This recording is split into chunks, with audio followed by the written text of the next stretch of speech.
Look how far we've come, all the things we've done. Did it all with love, beauty from the bottom up. All I want is you, you're my favorite view. But there's nothing more, girl, you make my heart beat. And we are back. Welcome back, you beautiful bitches. Season 3, episode, whatever this is. I don't even know at this point. It's got to be like 45, I think, or 46. It's August 11th, though. It is. You were right. Good call on that, because we're supposed to be doing that on every episode. Yeah, August 11th. We are live in front of our Patreon audience. Today is actually the first day of school for us. It is. Yes. Yes. The house is quiet at 11:30 in the morning. Is it noon? I don't know what time it is. It's 11:33. Yeah. Yeah, I'm grateful that school has started. I know that like I really do value homeschool and think that it's a great tool, but man, does my fucking mental health need them gone sometimes. When they're young, it's a lot. Yeah, when they're like 10, 11, 12 years old, I think it'll be a whole lot easier. But yeah. right now, it is a lot. Yeah. Go ahead. What were you gonna say? I don't know. Go ahead. Okay. Something I need to get off my chest. The last 3 or 4 times we've introed, I wanted to say welcome back, you big booty bitches. But I was like, oh, is that too much? Yeah, it is. Like, yeah. All I can hear is that song from the Friday movie, Big Booty Hoes, hump with it. I got that out of my system. Fantastic. Today, taking the children to school, I woke up this morning. I went to bed and I was out. Daughter woke us up. She had a nightmare. Got her back in bed. I rubbed her back. She fell asleep. I went back to bed. Didn't look at the clock. I was that once I was able to get myself up for school, turn off my own alarm clock, all those kinds of things, massive anxiety going to bed at night. I would make myself sick, constantly checking my phone what time it is. I have 3 more hours of sleep. I have 2 hours, 45 minutes. Yeah, if I fall asleep right now, I got 2 hours and 13 minutes left. Yep. That's funny. Make myself sick over it. So I don't look at the clocks anymore at night. Yeah. Can't panic about it if I don't know what time it is. So got up, helped her go back to bed. She woke me up three total times last night. She got out of bed. Last time she woke me up, I was so groggy. I was so tired. And I was stumbling through the house and like she stopped and she just watched me. And I'm like, where am I going, sweetheart? My eyes. And she helped me get to her bedroom and I tucked her in and I rubbed her back and I ended up going back to our bedroom and I almost looked at the clock and I was like, no, we're not going to do this. You're not going to panic. Like, what if it's like 5:45? You got to be up at 6. You're just going to lay here pissed off. Like lay down, take the 15 minutes. And I got up at 6 and I was like, I don't want to do this. Children were in a fairly good mood this morning. Son, oh, he got me.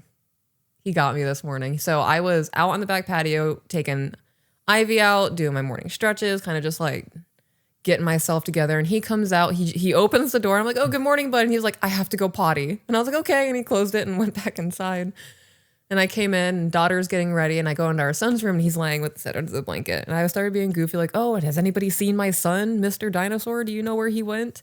And I hear him giggling and I ripped the blanket off of him. And he was like, Mommy, 15 more minutes. And I was like, no, it's 6 o'clock and get up. And he was like, I promise 15 more minutes. And I was like, this is me trusting you. This is me. I have this thing with the children where I have a sack of trust, like fairy dust, and I pull it out and they have to bring out their little sack so I can sprinkle my trust into it. And when they lose my trust, I take it back. Yeah. It's a whole ordeal. And we did that. And I was like, here we go, bud. I'm giving you a little bit of trust. And he was like, oh, thank you, Mommy. And I went and focused on our daughter and she got ready. She looked fantastic for school today. And I go back into our son's room and I was like, all right, wakey, wakey, shaky, shaky, clicked on the light, ripped off the blanket. And he goes, ah. And I was like, we are not. We are not. You promised. I had 0 tolerance this morning. And at one point I was like, do you want me to help you find clothes? I'll do that for you if you stop being grumpy. And he was like, yeah. And I'm sifting through the thing and I'm looking, I'm opening up drawers and I hear him groaning again. And I don't even look at him. I'm going to wake up Pops. And if I wake up Pops, you know he's not going to be happy waking up this early because you're acting up. And he stopped. And I was like, all right, great. And the day went on. We got in the car.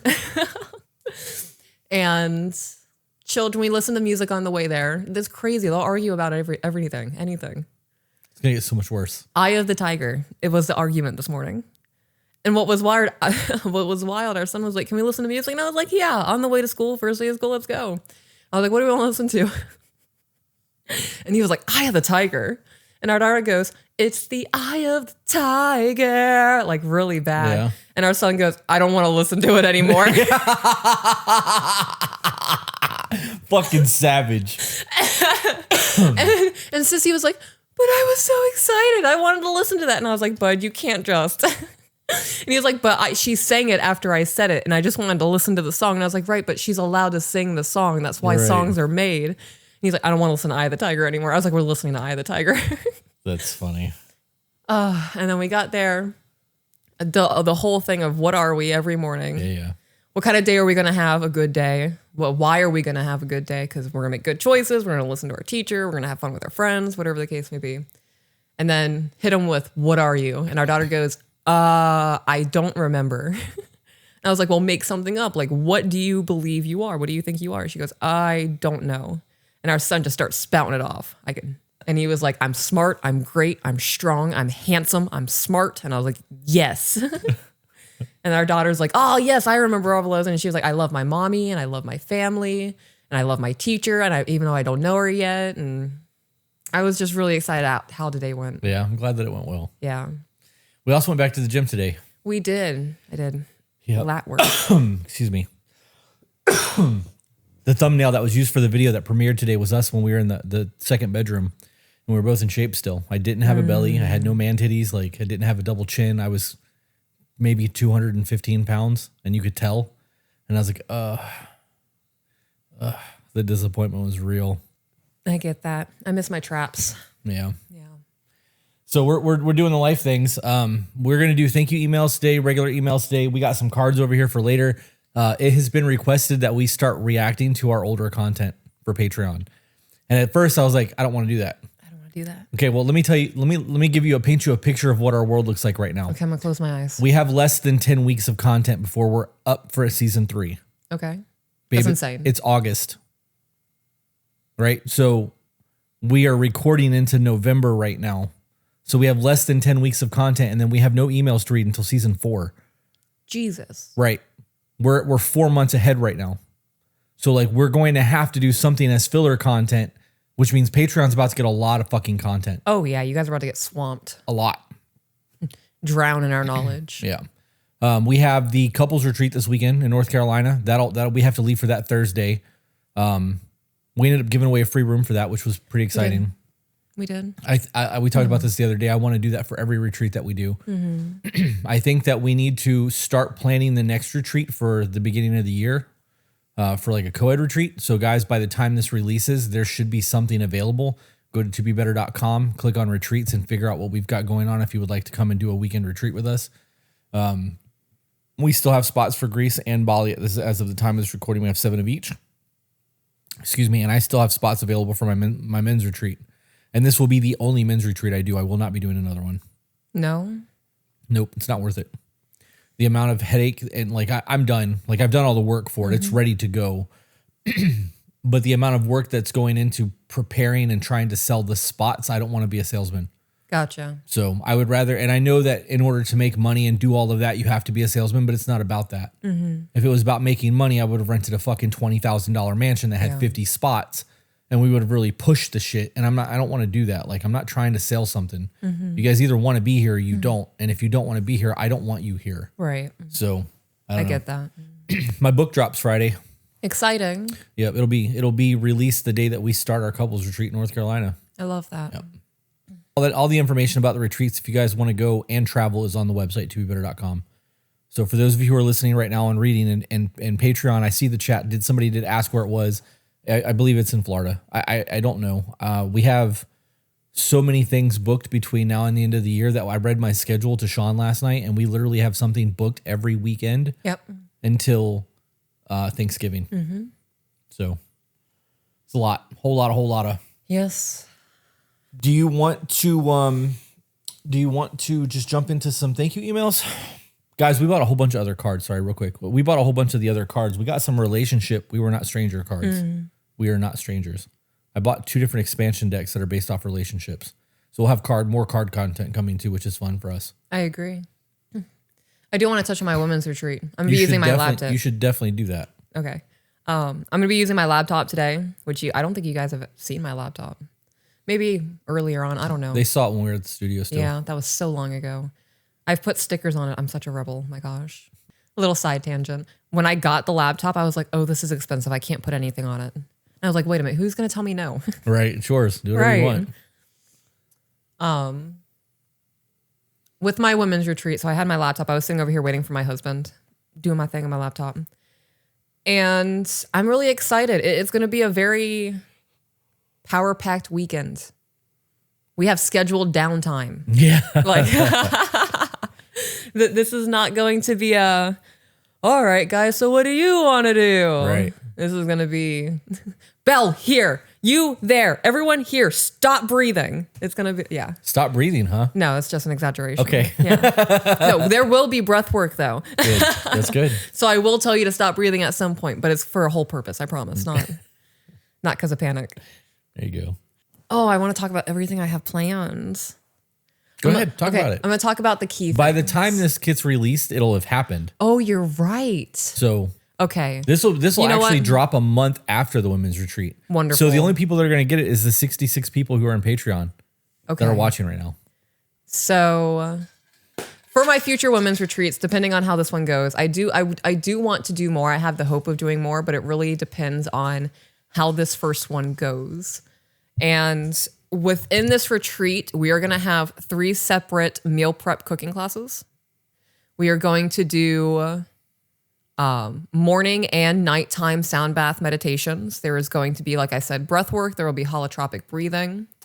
There is going to be, I'm bouncing back and forth between 2 to 3 seminars on both days. I am also making each seminar have multiple talking points. So if we get through maintaining the household and self-organization within 45 minutes, but we have an hour and a half allotted for this, we can hit another talking point, take downtime. We're going to be doing rock painting. I'm so excited about the rock painting. We're doing an apothecary class. So we're going to be making our own tonics. And those tonics can be turned into extractions. The really big thing that I'm really excited for that I haven't said out loud yet, I am creating binders for all of the women coming. Not all of the women have sounded off on who's going to be present. So I'm just assuming 30 women. If there is more than 30 women, I am sorry, you missed out. You should have paid attention to the email or the Discord or whatever you were linked to. You will be receiving a binder with all of the information for the weekend, including talking points from the seminars, recipes, the apothecary class. There is going to be breath work, journal prompts. There is going to be meditation. And I'm adding loose leaf paper and providing pins for anybody who wants to journal within the binder for the weekend. Definitely got a lot on your schedule there. Yeah. We are also going to be doing, I bought a variety of herbs for all of us to make our own little herb bag to bring home. We can add it to baths. We can put it in soap, if candles, whatever we want to do with it. A lot of the women in the group are crafty. You can add it to a junk journal, whatever the case may be. And I'm really looking forward to that too. Creating our own little flowery herb bag. Let me ask you an honest question. What's that? How much of this do you actually think you're going to get done while at the retreat? So things like the rock painting and the flower bag thingy. Are those downtime activities? That's going to be a downtime activity. Okay. So I am going to have like a scheduled thing on the itinerary of when I plan to sit down and do it. So if other ladies want to join me, they can. But this is going to be more of, it's going to be like out on a table. You can leisurely do it whenever you want to. If you want to do it by yourself during quiet time at 3:00 in the morning when everyone's asleep. Okay. Whatever the case may be. Mike Tyson said everybody's got a plan until they get punched in the mouth. Yeah. And every time we do one of these, we get punched in the mouth. Yeah. And I swear to God, guys, the only thing that has ever gone exactly to plan was Thailand. Yes. And that was because we were like vehemently on schedule with Thailand. Yep. Everything else we've done since then has been, fuck it, let's go and see what happens. And it's worked really well for us. Yeah. We had planned at the last couples retreat, we had planned on 2 seminars and we ended up doing multiple hours of like individual coaching with people. And like, it ended up being the reviews, like the testimonies that we got back from that were amazing. Yeah. So I'm very excited to see what's going to look like this weekend. And then every time we do this, we're learning a little bit more about structure and the way that we need to make things work. So Yeah. I am fully prepared for this itinerary to go into the trash. okay, I want to go in there prepared with a plan. yeah, I did let the women know that the itinerary is going to be coming out within the next week or two. I'm finalizing it. I have gone over this itinerary like 4 or 5 times at this point. I am obsessing over time frames because I want to make sure that there is enough downtime versus mental exertion happening. Why are you looking at me like that? because this is how different you and I are. All I can think of is like how meticulously you're planning. Because I've been watching you do this shit for the last like 3 weeks. Yeah. And you remember that scene in Yellowstone where Kevin Costner asked John Dutton asked Rip when he was like, "So what's the plan?" He's like, "Well, sir, we just figure fuck it." Yeah. And he's like, "Fuck it, huh?" And he's like, "Yeah." He's like, this is gonna be a risk no matter what. So we figured we just gonna run the hell out of it and fuck it. And he was like, "Fuck it, it is." Yeah. That's my motto. Fuck it. Yep. I have a general idea of what I want to do. How I get to that point doesn't matter as much to me. You're like 11:15, first sip of coffee. 11:17, make high pitched sound so women come downstairs. 8:20, say good morning. 8:21, high five everyone. 8:22, we breath work. Like Why do you gotta do that to me? That's so accurate. That was a really good roast. On the itinerary. So I have like an outline itinerary that I'm gonna copy and paste to finalize it. So I have the main itinerary and then I have little tiny print of like, so like 7:30 a.m. sound bath. And then 9 a.m. is gonna be breakfast. And I was like, okay, in little tiny parentheses, I was like, 8:40, get to the kitchen to prepare food for 9 a.m. breakfast cooking. Also, what did we watch last night? Grandma's Boy.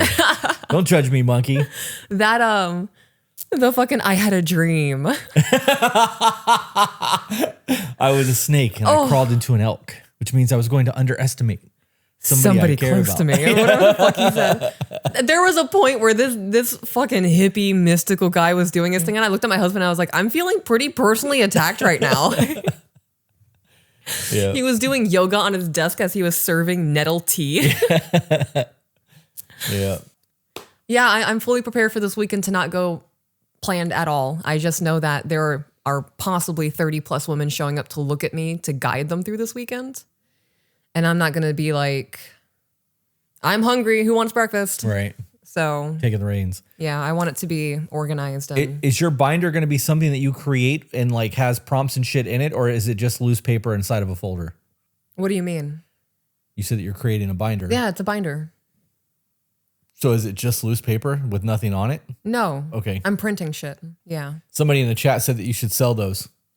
Like if they go over really well, you should keep your blueprint and make copies of it so that you can sell them. That's a really good idea. Yeah.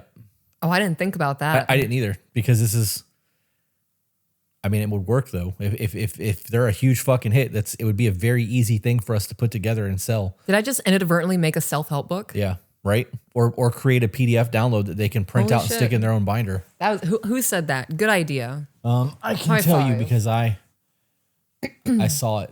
Let's see. Beautiful brain. E. Lucy Benfield. I have no idea what I would sell that for. Yeah. A lot of brain power going into this. A lot of time going into this. I don't think you should sell it. Yeah. Nope. I think that if you're going to get if you're going to do it, I think it should be a Patreon only release and it should be given to our Patreon members as like a one-time download only, and then Okay. it gets put away and then reused in the future. And as you update them and do new things, you would be able to. Oh, that's a good idea. Right, because we're giving value to Patreon. Yeah. Those are the people who need to have like the most from us because it's our largest I like that idea. revenue That's smart. stream. So I also want to do. You better cut that. Me fixing my jewelry no, in my nose. Yeah, you're not gonna leave that in the podcast. were you talking or was I talking? You were talking. Well, then you wouldn't see it anyways. Okay, unless fantastic. we're split screen, and even then, like Yeah, people know you pick your nose. This is why you got those long nails. Don't act like that's a new thing. it definitely scratches my brain. Yeah. Oh fudge! I was gonna say something else. I don't remember what it was because you got me thinking picking about my nose. Yeah, it's gone. Doesn't matter. Okay, you want to do a thank you email? I do want to do a thank you email. Success appreciation story. Hi guys, I was in one of your very first lives on TikTok before the podcast even started, and I followed y'all ever since. During one of your first live, I asked for advice about my situation, and you both gave me that tough love slap of reality and let me know that I really needed to leave, not only for me, but for my kids as well. I was an oiled field wife for 8.5 years and went through some pretty horrible times. Okay, real quick. I'm sorry. I was reading the chat. Is this an email that we read? And now this is a thank you follow-up? No, Okay. she gave us, she was in our early TikTok lives. Okay. That's what I missed. I wasn't sure if it was a... I'm going to put blinders on you like a horse. Well, somebody said, Bandit said in there that he likes the idea of a retreat exclusive for the binders so that people only get them from going to the retreats, which I also like.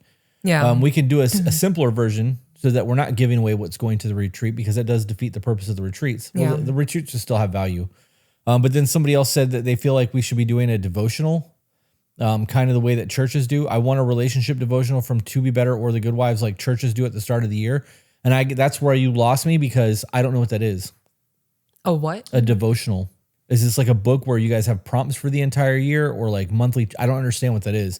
And I was going to ask, but you started reading and I just let it go. And then I realized that I had missed the beginning part of what you were saying. When I hear devotional, I hear religion. Well, that's what she said. It's like they do at church. Gotcha. But I don't know what that is. Like, is this like the year we're going to be going through the books of Deuteronomy and John? Like, I don't know. I don't know. It has prompts for the entire year, one day at a time, and you can fill it out or you can add inspirational quotes or Bible verses or whatever people believe in as a daily affirmations every day. That's a whole lot of work for two people to try to put together a 365 page of prompts. Yeah, that's not lighting up anything in my brain right now. It's not for me either. Could make ChatGPT do it though. That's true. I'm kidding. Okay, so I know we just started an email, guys. Babe, have you heard about all of the uproar around the new South Park episodes? Mm-mm. Okay, so I was really big in the South Park. I dropped off after Randy bought the farm to grow. Wink, right? And I haven't really been in touch with South Park and keeping up with the things that they're talking about in the scandals and whatnot. But the first 2 episodes of the newest season are centered around Donald Trump. In those 2 episodes, Randy is using ChatGPT to figure out whether he's rational or not and being upset over something. And ChatGPT is being over affectionate, like, that's a great idea. You're so smart. Here are some ideas, the way that it does. And he's doing this whole back and forth. He's like, it's really great to have somebody to talk to. And ChatGPT is like, I'll always be here for you, whatever it says. And he's like, okay. And it pans out. He puts his phone down and his wife is laying in bed next to him, super pissed off because she's there to talk to about these kinds of things.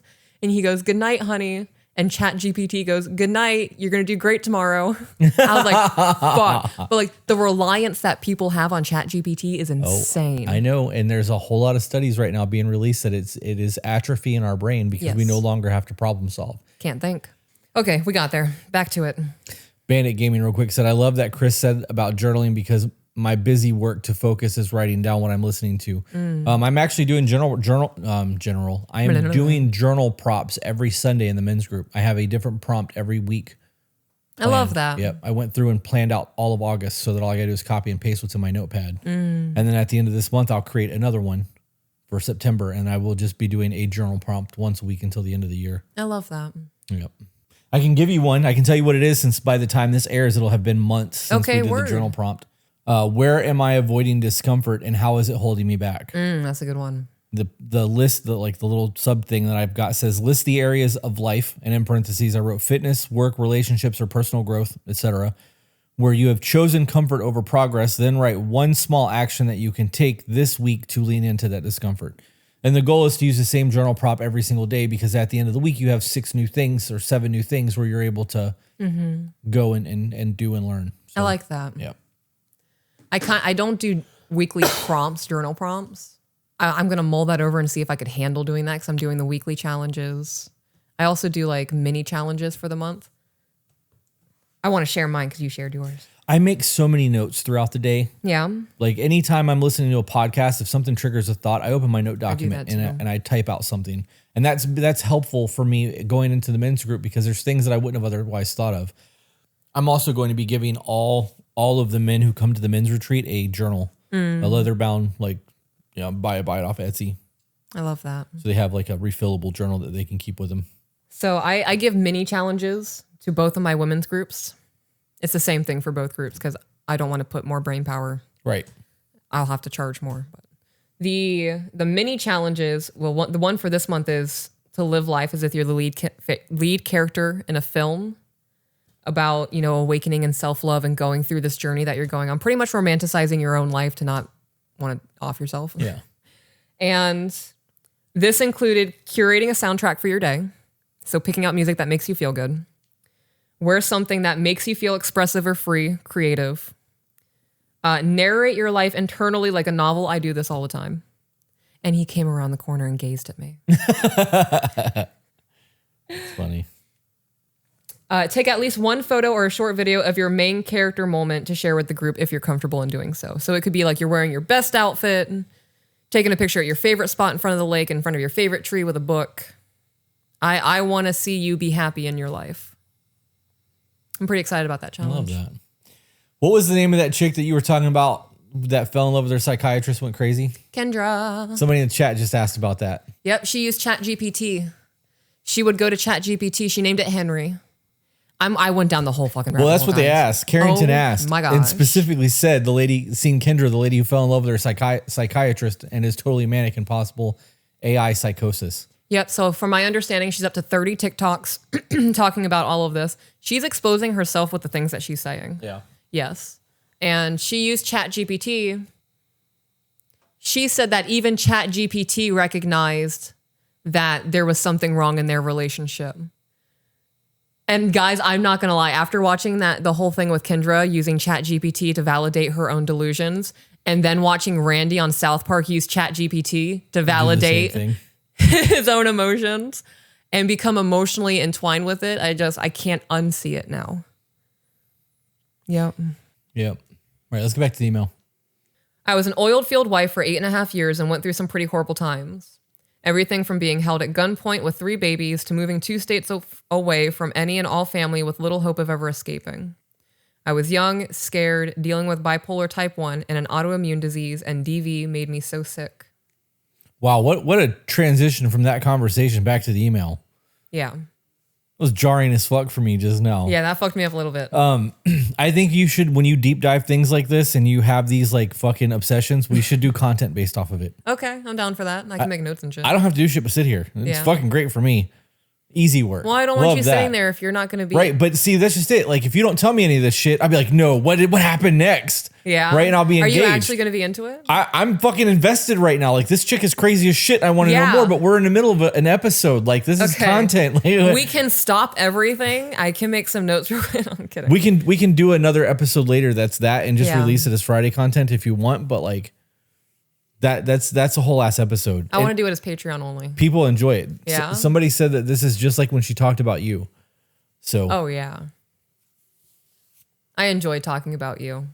I That's know fun. you'd like talking about me. Yeah. I know. I like It's a lot okay. of things about you. So everything that this young woman has gone through, I don't know her childhood. I don't know what her upbringing looks like. There is the quote unquote normal childhood, right? Very minimal abuse. Didn't know what it looked like to have alcoholic parents, people crashing on couches, in and out of the house, whatever the case may be. Are we talking about the email or are we This talking is about the email. Okay. So if somebody had a more cushioned upbringing, they are less likely, like a healthy upbringing. They know how to set boundaries. They know how to stand up for themselves. They know they're not going to tolerate certain things, whatever the case may be. Trauma can happen that can make somebody more susceptible to falling into abusive situations, even if they had the near perfect upbringing, whatever the case may be. But there's something that has to happen in somebody for them to slip into these situations, right?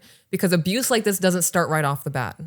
It's a gradual increasing of intensity until it gets to the point to where you're being held at with your gunpoint. children. Right. That is why community is so important.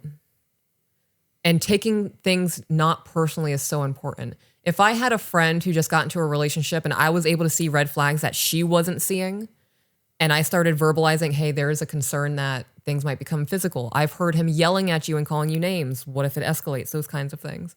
Those need to be open-minded conversations and taken to heart. What would you do if they won't listen? Because that's the reality of it. That is the reality of it.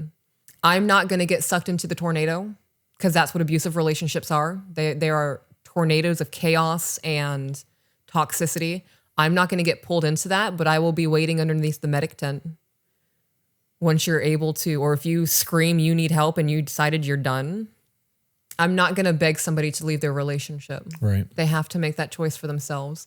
I'm commenting on more that people need to be open to, you might not know what's best for you in this moment right now. Yeah. And that's always taken with, the people you surround yourself matters too. If you're surrounded with slimy people who don't care about your best interest, and you're more easily susceptible to be taken advantage of when you're in a emotionally upset state, or you're in a relationship where you're always a damsel in distress, whatever the case may be, you're easier to take advantage of. Yeah. People will want to keep you in that position to make their own lives easier. On the other side of that coin, there are also people that will try to sabotage your relationship because they know that once people get into relationships, friend circles fall apart. That's true. Yeah. Gosh, the human experience is so complex. It is, isn't it? It's a lot. It is. This also could boil down to like, what if she didn't have a father in the home and doesn't know what it looks like to have a good, strong, masculine presence? What if she had a present mother, but the mother was doing inappropriate or abusive things to herself, right? Dating a pattern of men, brought into the home, daughter saw that kind of lifestyle, didn't know anything otherwise. Like it could be a whole wealth of things. Don't isolate yourself, guys. Especially as women. I know we as women are capable and we are strong and we can defend ourselves. Getting into situations like this, being by yourself is almost a death sentence. Yeah. Not almost. It can become. I said almost because some women do get out of it. Right. But Well, it could become a death sentence. Yeah. Though. There are women who are murdered because they don't leave violent situations. right. So I thought I was the problem for years. I tried everything from shadow work, self-reflection, communication without accusatory tones, and even giving him space to continue his porn addiction and dating app escapades. real quick, Yes. how crazy is it? We very rarely do TikTok lives anymore. Right. Because TikTok is accessible. It fucking is, yeah. But knowing that that's how this started for us 3 years ago, and we were doing them regularly in the beginning, your little quick interaction with this chick on TikTok literally saved her life. Like it changed. That's insane to think about. Right? Yeah. Right? That's fucked up. It's crazy. Like our TikTok interactions with people are less than a minute. Yeah. Unless we start bullshitting and the chat gets misread. But when we go live on TikTok, the chat is moving so fast that unless moderators are there to pin comments, we can't even read the fucking comment section. So we are giving very small snippets of what we are able to ascertain from 160 characters giving advice. So, I mean, I don't know if that was one of those things where it was early on and there was only 100 people in there and like it was multiple moving. texts that we were able to help her out with. But like what we do really fucking matters. Even if it's just a TikTok live, like that, it's fucking crazy. It is crazy to think about. Absolutely insane. Everybody who's listening right now, I need you to hear this. Some people are not going to change for you. No. Some people don't love you enough to want to change. I don't believe that anybody changes for you.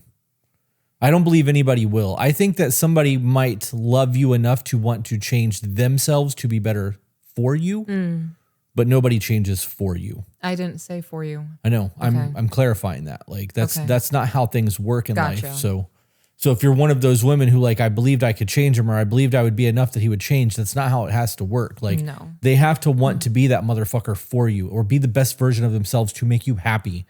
Like that's a very different thing than trying to change someone. You're not capable of changing another human being. You just can't. Yes. I feel the need to say boundaries are an acceptable thing to have in a relationship. And if you are scared of saying, I don't want to be with a man who has a porn addiction because there is a worry of abandonment or whatever the case may be, you're choosing unhappiness because it is more uncomfortable for you to set that boundary and have them walk away than it is to accept that disrespect and all of the chaos, the mental illness, the spirals, the hate that can come from it. Oh, I was going somewhere with that. There is a desperateness. That's not the word. Disparity? That's not the word either. I feel like that's not. Desperateness. There, but extreme. Like to the point to where you think you're going to die if you're not in a relationship with somebody. If your boundaries cause somebody to walk away from you, that wasn't your person. Absolutely. If your boundaries cause somebody to walk away from you, that wasn't your person. All right. Get that tattooed on you. Your love, your voices, and your advice planted that seed and gave me the confirmation I needed within myself to leave. I left August 28th, 2024 with 2 bags of wet clothes for my kids. My ex began throwing things and telling my kids I was taking them and they'd never see their dad again, so I was in the middle of washing their school clothes. I unloaded the washer into garbage bags and left before he escalated. Good. Good for you. Oh, God. I got no problem killing for my kids. That's all I'm gonna say. Cause I'm going with it. It makes me so angry that I'm just gonna speak on this context. People abuse people, right? Men, women, whatever the case may be. But in this specific context, when men believe that it is okay for them to frighten and intimidate and scare and abuse women and children, you're fucking disgusting. And it always escalates. Continuing, the scariest part was trying to call for help and trying to leave with him in the house. At the time, he had quit his job, was not allowing me to use or even have access to car keys or debit cards, and was constantly checking my phone. My only opportunity to talk to others was when I was on TikTok because he saw it as my way of bringing in an income, so I used that as a time to make my plans and call for help. That's smart as fuck. It is. That is smart as fuck. I have to compile this, but there are apps that you can use that are disguised for domestic violence help. Yeah. And it is not plain seen, whatever the case may be. Look into your resources. This guy quit his job and stayed home. I believe with how he sounds, I bet he did that so he can have more control over everything. Probably. There are so many resources out there for you. And you need to reach out to them before it gets to this point. This is terrifying to think about. I know that there's a whole psychology behind women going back 7 times before they finally leave. I get it. I understand the psychology. I lived it. I went through my childhood with it. I fucking understand it. I've done it. I get it. I fibbed. I haven't done it. I have not gone back to somebody who was physically abusive with me. When I left and I was done. I thought about going back because the comfort of being in that relationship was less scary than trying to figure out my life on my own with 2 kids. Hearing stories like this, the escape stories, the things that women do to get to safety with their children, I don't understand. There's a beatdown that happens. There's a breakdown. There is, like, you don't view yourself as a person anymore. And that's what devastates me. I'm not angry that women go back. It breaks my heart. Because I know it's not just a grown woman going back. It's a little girl who's devastated and just wants to be loved. And that is why we need community. Continuing, it's been almost 1 year exactly, and I am now a medical professional, a phlebotomist, and started working at a hospital on 7/14. And I'm continuing my education to get my medical assistant and EKG technician certifications. The road hasn't been easy. Hell, it's been a roller coaster of blood, sweat, and tears, but I made it. Lastly, I'd like to say that I know you both receive harsh criticism and treatment from rumors of suspected abuse in the relationship, to people trying to use your past against you, and it can be draining, but please don't ever quit. I don't see that happening. We personally have talked that, like, I would like to see this become like a decade-long career for us. But I also know that, like, I know that we are affecting change in people's lives. And that is enough to want to keep going, right? So, like, us going, okay, we're just done with the podcast is not going to happen. As long as people are listening and gaining value and we are able to continue to grow what we're doing, we're going to keep doing it. And like, that's just on a we want to help people level. If you want to talk about this on a work and business level, like, we work a part-time job essentially because we have employees now that help do things. Like, this is the best job I've ever had in my fucking life. And I tattooed. That was my dream job. Mm-hmm. This way supersedes that. And that's because there is an emotional fulfillment that comes from this that I don't get from tattooing, right? So I don't know. I real quick want to touch something on the chat and then we can get back to that. Okay. Somebody said reading the articles that you sent me on trauma bonding is crazy and it's a big eye opener. We are 2 people who have opinions on the internet. We are not we're not therapists. We're not professional doctorates. There's no licensed anything that goes on here. But what we are 2 people with a whole lot of a life experience and somebody that talks for a living about relationships. So we do a lot of fucking research. The only difference is we haven't been tested on any of this shit other than through the trial and fire of our own marriage. So if we're giving advice to somebody, it's because we truly believe that that's the best thing for them. We're not going to give lip service to people or just talk shit because that's what's expected. If you guys are are paying us for coaching, or you're in our Discord and you're asking for advice, you're getting honesty from us.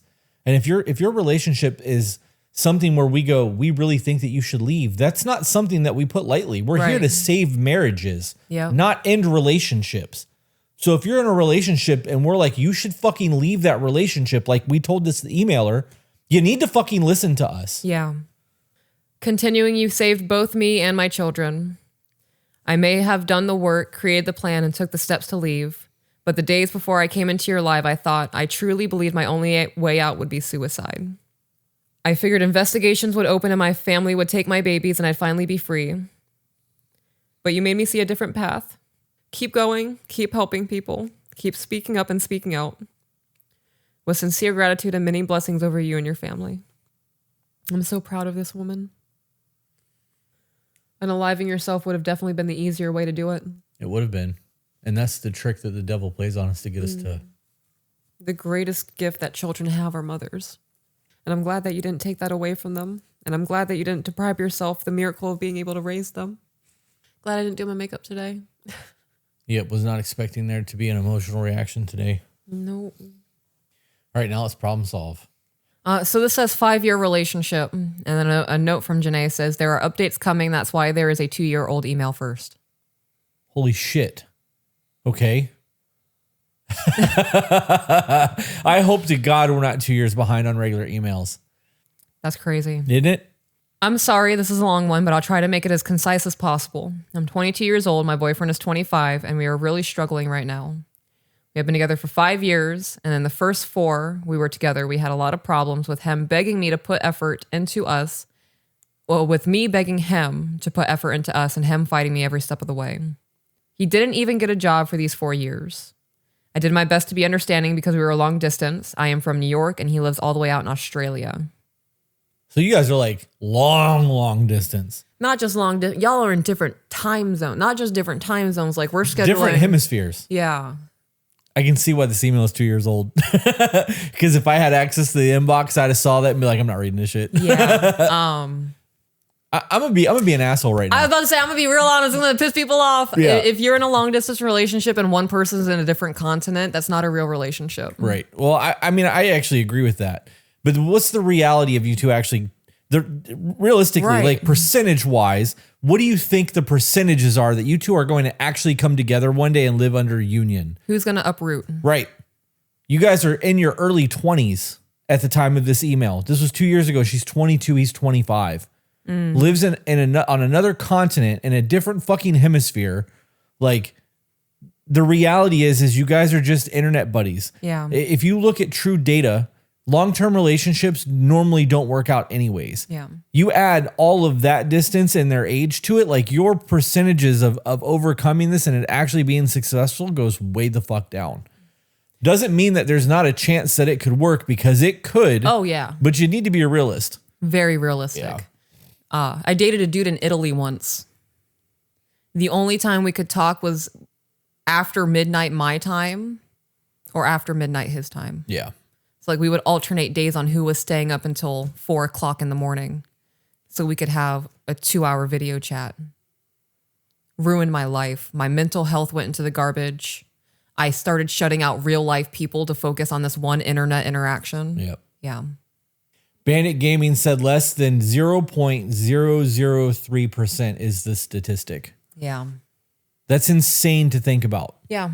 Like if you're looking at like that's if we're looking at grams, like that's not even a milligram. Right. Right? Like that's crazy. Mm-hmm. We're talking like micrograms at that level. Yeah. Insane. Now, what I did say that, so this extreme long distance, I believe is not a real relationship. If you're living in Alabama and your long distance is living in California and you guys make a point to see each other every other month or every 3 months, that's a relationship. You're building in time, quality time together, experiencing life that's not in front of a screen. Yeah. If you've been in a relationship with somebody for 4 years and you only know their picture on a phone or a computer and their voice through the phone, like you've not had skin to skin contact, we haven't hugged, you haven't helped me while I was sick, all of those kinds of things. It really is the facade of a relationship. It's so surface level. It's filling a void. Yeah. It feels separate from reality. Because you have your in physical life and then you have this one little tiny bubble that means so much to you, but it's all digital. Right. It's an illusion. Yeah. 1 in 300,000. Well, I found out that he had been cheating on me the entire way through our relationship with 8 different girls online. Most of them didn't go further than him just flirting with them. However, he had a full-blown relationship with a mutual best friend of ours that they both kept from me. It destroyed me in so many ways, and we split up for 6 months. Oh, God, don't tell me you take him back.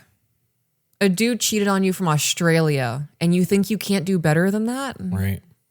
I mean, there's a whole lot that goes into this. And you want to talk about like the psychology of what's going on with people now. Right. There are people who are in relationships with ChatGPT. Yes, there are. Right. So like this is where society is going. And as we live our life inside of this digital construct, we are going to be less likely to have human interactions, and it's going to feel a whole lot more normal. Yes. And if you guys are able to watch each other pleasure yourselves and you get your fulfillment that way, even though there's no actual intercourse, like that could be enough for some people. I don't get it.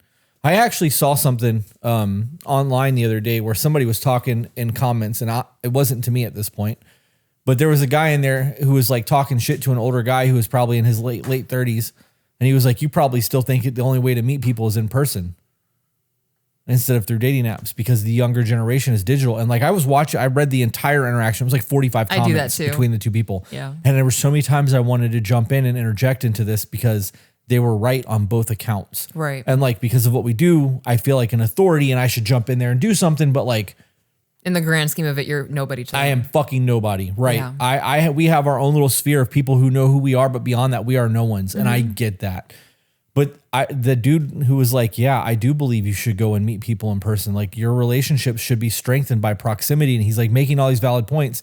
And this kid was like, you just don't understand our life now. I do understand your life now. You guys are choosing cold technology, Black Mirror shit over warm interactions with people. Yes. And then wonder why you can't have a relationship like you and I have. Like it's fucking insane to me. Yeah.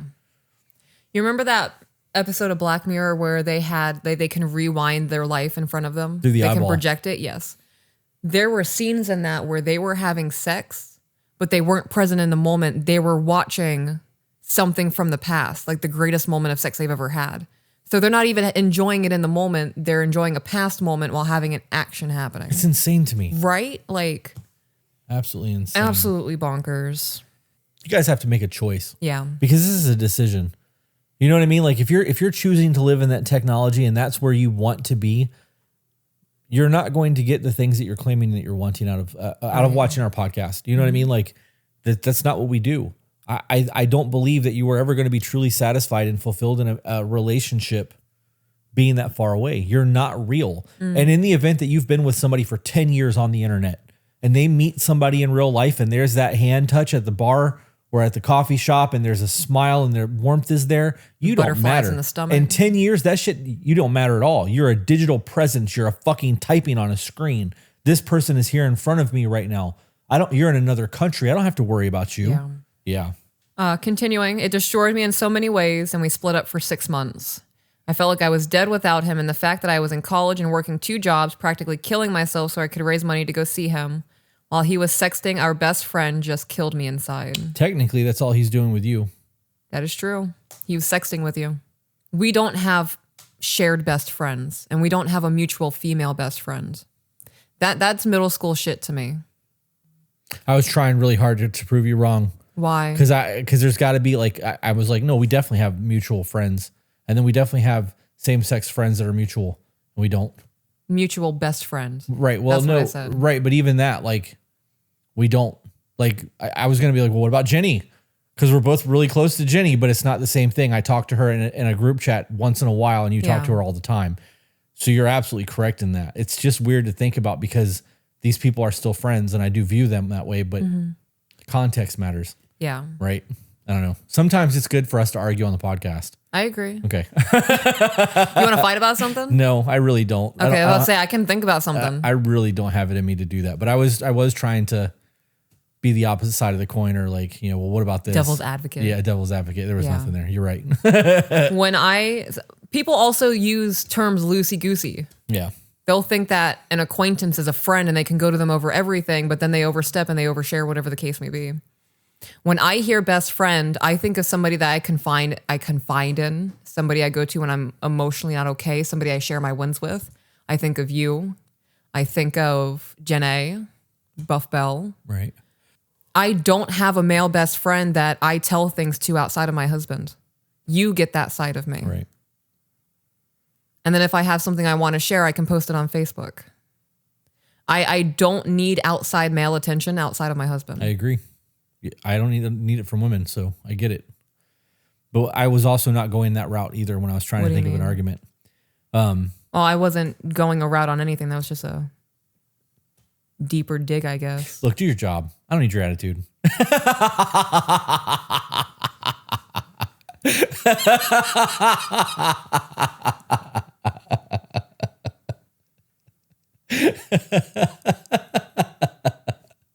Okay. It's funny. Somebody in the chat is like, you guys can't fight. We've actually had big disagreements on the podcast and it's got posted. Yeah. And people were like, you guys handled that so well. I'm like, yeah, that's us fighting. It's what our arguments look like. Oh, Minus shit. cussing. Yeah. Well, I still cuss. Were you going to add something to that? I don't even remember what we were talking about. You're like devil's advocate. Like I'm not going to a male sharing the same exact things I share with you as my husband. I agree with all that. That was not what I disagreed with. There was something that you said and I was going to be like, well, what about? But I agreed with it too. It's gone. It doesn't matter. I was trying to be funny and it wasn't relevant.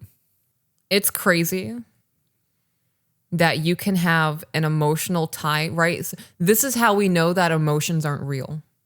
You have never spent a day with this man in your life. Don't know what it's like to be held by him, get kissed by him, feel his breath on your neck. And you felt dead because you couldn't talk to him on the phone. Yeah. Right? That is that emotional tie. If this was a guy who was heinous to you and you never loved him, you wouldn't bat an eye at this. Right. It purely is the emotional connection that you have to him that he clearly doesn't have back to you. He's feeling some sort of a void in her life. Yeah. I would put money on the fact that he doesn't view these women as people. He views us as things to satisfy himself in the moment when he wants it. On the other side of a screen, you're not a person, you're just words. Yeah. You're something to do to kill time. Yeah. Somebody said it's like fighting with plastic spoons. I would like to think that if we were fencing, it would be with sporks. That way we could still kind of poke each other, but they would just bend when we did it, so it would only kind of hurt. I'd scratch you. Oh, you would, wouldn't you? Yeah, I would. Rah. I'd somehow get yours away from you so I can be like, bah, bah, bah, bah. Oh, I could start doing like making biscuits on your thigh or something. I'm going to start doing that. Making biscuits on my thigh? Yeah. When I want to lay down and get comfy on you.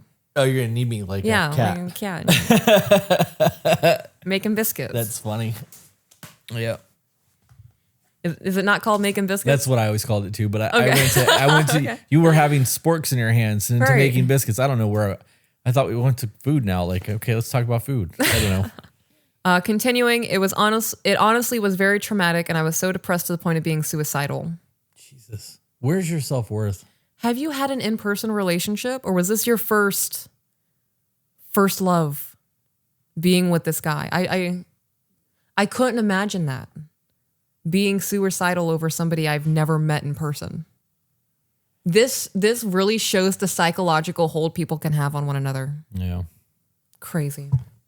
You know, what's crazy is people go to suicide for everything now. Yes. It would just be easier than working through my problems. Of course it would. That's the fucking point. That's how the enemy gets you to do shit like that. Mm-hmm. And if you live that, well, it would just be easier and you never get stronger. That's how your entire life is going to be. Mm-hmm. If your default when things get really hard, right? Like this breakup happening or betrayal or whatever the case, this is life. Life is going to happen. Somebody else is going to betray you. Somebody else is going to hurt your feelings. Somebody else is going to say something to intentionally upset you. And if your first default is, well, I'm going to kill myself, that'll be easier. You have zero emotional regulation skills. You also don't love yourself. Right. There are so many steps that are being missed and you're jumping like 80 of them to get to that final extreme endpoint. That also tells me that you were failed by the people in your life and weren't shown how to properly love yourself through bad things happening. She was 22 years old when she wrote this. Yeah. And for perspective, at 22 years old, she had a year long online relationship, online pen pal that when it ended, almost decided to make her remove herself from existence, from an illusion. Yes. I think that also speaks to how desperate we are as humans to feel connection. Yeah. Well, we're more connected and more disconnected at the same time than we've ever been in human history. Yeah. Continuing, during these 6 months, however, he finally got a job and even decided to start therapy. He dropped all of his friends. They encouraged his behavior and treated me terribly, including his best friend that he was messing around with. I'm going to pause again. I really do stand on the hill that it takes it's a very, very small percentage that I believe that men and women can be best friends without it becoming sexual or tension or somebody gaining feelings in that relationship. And now I'm also going to extend that to therapists and psychologists. I think that men should be therapized and psychologized by men and women by women, because this Kendra chick is losing her rocker. And this happens far more often in the mental health field than people want to talk about. And this man is now being doxxed. You know that happens a lot with borderline personality patients. I thought that this morning too. It's documented. Like that's not that's not me talking shit. Like that is a very common thing. The therapist becomes the favorite person. People with BPD fall in love with them. They feel seen. Right. Right. And then, when there's a meltdown, it's a whole fucking thing. Yeah. I read a comment when I say that there are so many people who have done deep dives on that chick. There was a woman who was a nurse in the comments. She said that I have started to be less kind. Like she's still professional, but there is not that warmth behind her professionalism anymore with male patients, because any inkling of kindness or whatever the case may be, they think that she's into them and they'll make a move on her. Like she's had to distance herself from those kinds of things because people don't know how to interact in person anymore. They don't know what it's like to be treated like a person or to be sexually intrigued by. The prefrontal cortex, the part of the brain that is responsible for social interactions, has atrophied over the last 20 years. Yes. Because we are not doing in-person interactions the way that we used to be. And we're using chat GPT to placate's not the word. Indulge. Yeah. Well, you know that chat GPT just came out with version 5 now. And version 5 is more personal. So like, I watched a podcast yesterday, and it was from somebody. It might've been, it was yesterday. The guy that was on the podcast is one of the developers, like the main developers of chat GPT. And he said that when you're on there, like if you log into your chat GPT and you use it, it becomes so familiar with you that it can diagnose your personality. And if you log out of it and try to use chat GPT, you get a very different version of chat GPT when you're not logged in. And it's because it saves every interaction that you have, and it starts forming opinions and thoughts and bases off of who you are. It collects information about you. Right. The data. Yeah. It's a whole lot of craziness that goes in all that. Yeah, but ChatGPT 5 is going to be, it is a much more evolved, personalized version. Like it's not just a cold robot anymore. Yeah. Yeah. We started talking again, and on a whim, I invited him to stay with me for a month. Things escalated, and honestly, I had the best month of my life with him. Oh, he actually flew from Australia to the United States? I guess he did, yeah. Okay. I love that. That's effort. Yeah. That's money invested. That's time. People fucking around don't tend to do that. Right. So especially from Australia. We looked into that. Yeah, that is not cheap, especially going to New York. Yep. We did all kinds of stuff, seeing museums and all sorts of beautiful scenery and parks, and we even traveled to Sleepy Hollow. It was amazing. He left us on good terms and we got back together. It's now been another 6 months or so since we've gotten back together. Now here comes the issue. Okay, we got to pause before we move. I can't just let this go. Okay. You know that every time we go on vacation, we get closer than we've ever been. Yeah. Because we are in strange environment together. We're seeing new sights. We're doing a whole new thing, new foods, new whatever. It's not on our phones. Not on our phones. It's a very different life when we're outside of our town and outside of our house. He's in another country. You are the only lifeline that he has here. You're his ride. You're his place to stay. That whirlwind of love and great feeling and awesomeness is temporary because he's here and you are a necessity to him. Yeah. Necessity to him. And I'm not saying that what you guys experienced during that time frame wasn't real. I believe it was, but you need to understand that if that was 50% authentic, it probably felt like 75. Yeah. Because of that change of scenery and that matters. We talk about that every single time we go on vacation. You and I do. Because We spend more time together on vacation than we do at home, and we're together 24/7. Right. But we're not working on vacation most of the time. Like Yeah. we're not doing anything here. We're out doing shit. And even if we're just vibing in the hotel together, like it's a very different world when you're not in your home. So Now here comes the issue. He has definitely made the effort to change. He is talking to me about his thoughts more and trying not to be so avoidant. He got promoted at his job and has been working really hard. His therapy has been going well, and he has been doing a lot of self-reflection about his problems.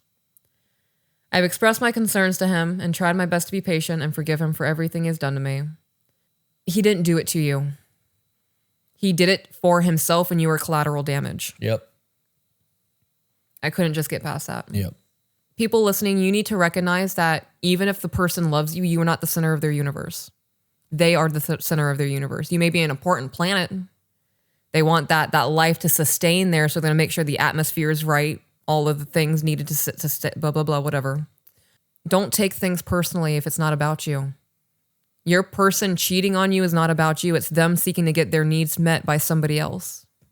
Yeah, people are always going to do what makes them happy. Yeah. Continuing, I'm not depressed anymore, and I have been doing a lot of work on myself alongside him, but I still have so many insecurities about our relationship.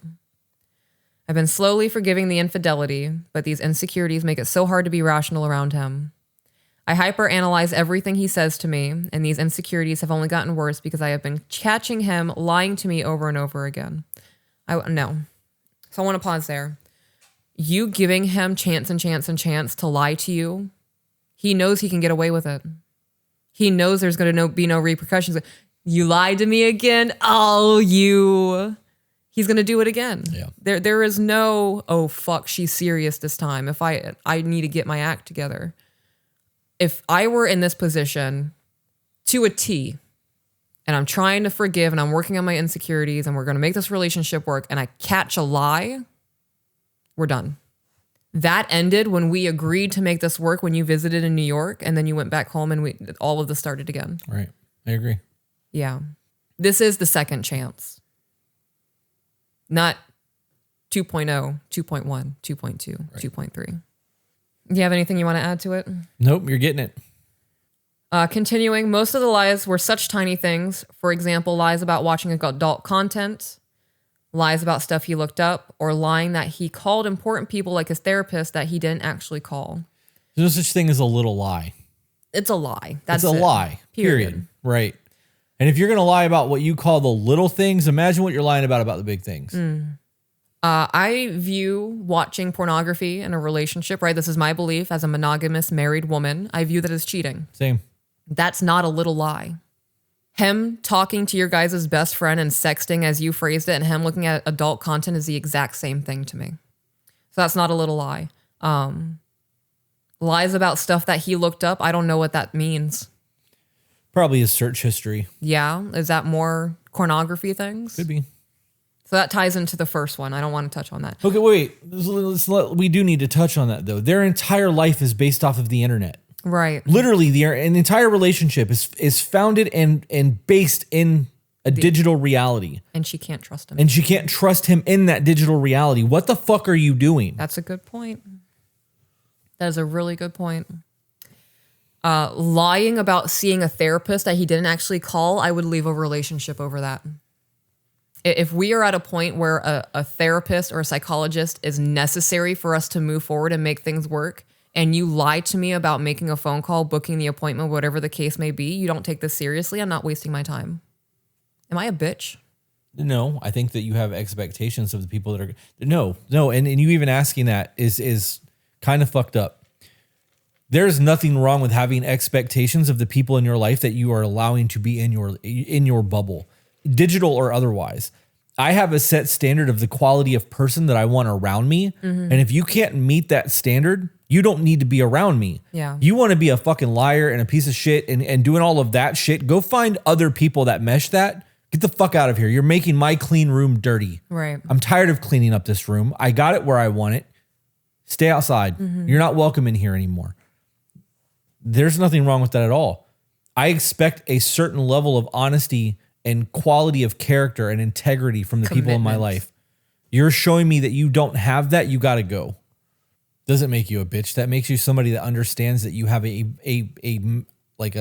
set standard of peace in your life, that you're not going to get disrupted by other people's fucking nonsense. Correct.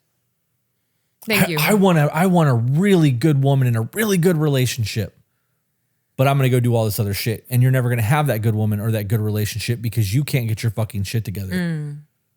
Houses have a mudroom for a reason. Damn right.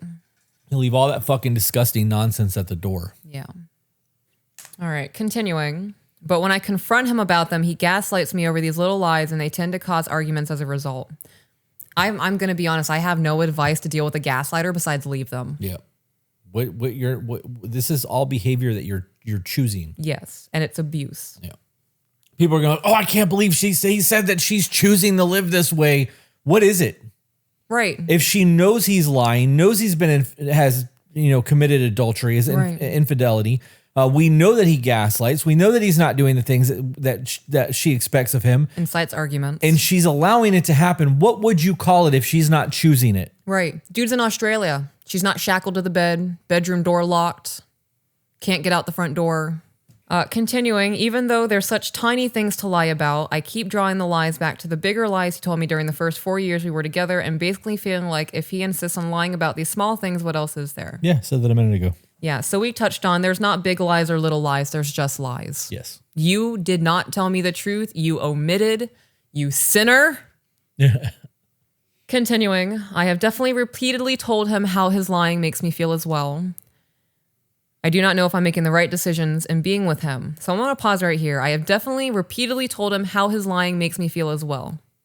Now, what do you want me to do about that? What do you want my husband to do about that? You have told him that you don't like this. He doesn't care. Now what? I can't make him care. I don't have a magic phrase for you to tell him to make it click in his brain that you're hurt right now. He either loves you and you matter to him, and that is enough for him to want to change to be better in the relationship, or he's getting something out of this. I mean, clearly he's getting something out of this, or he still wouldn't be here. But it's not the same goal between the two of you. He doesn't have to change. Right. Yeah, and that's the reality of it. I don't think you're making the right decision in being with him.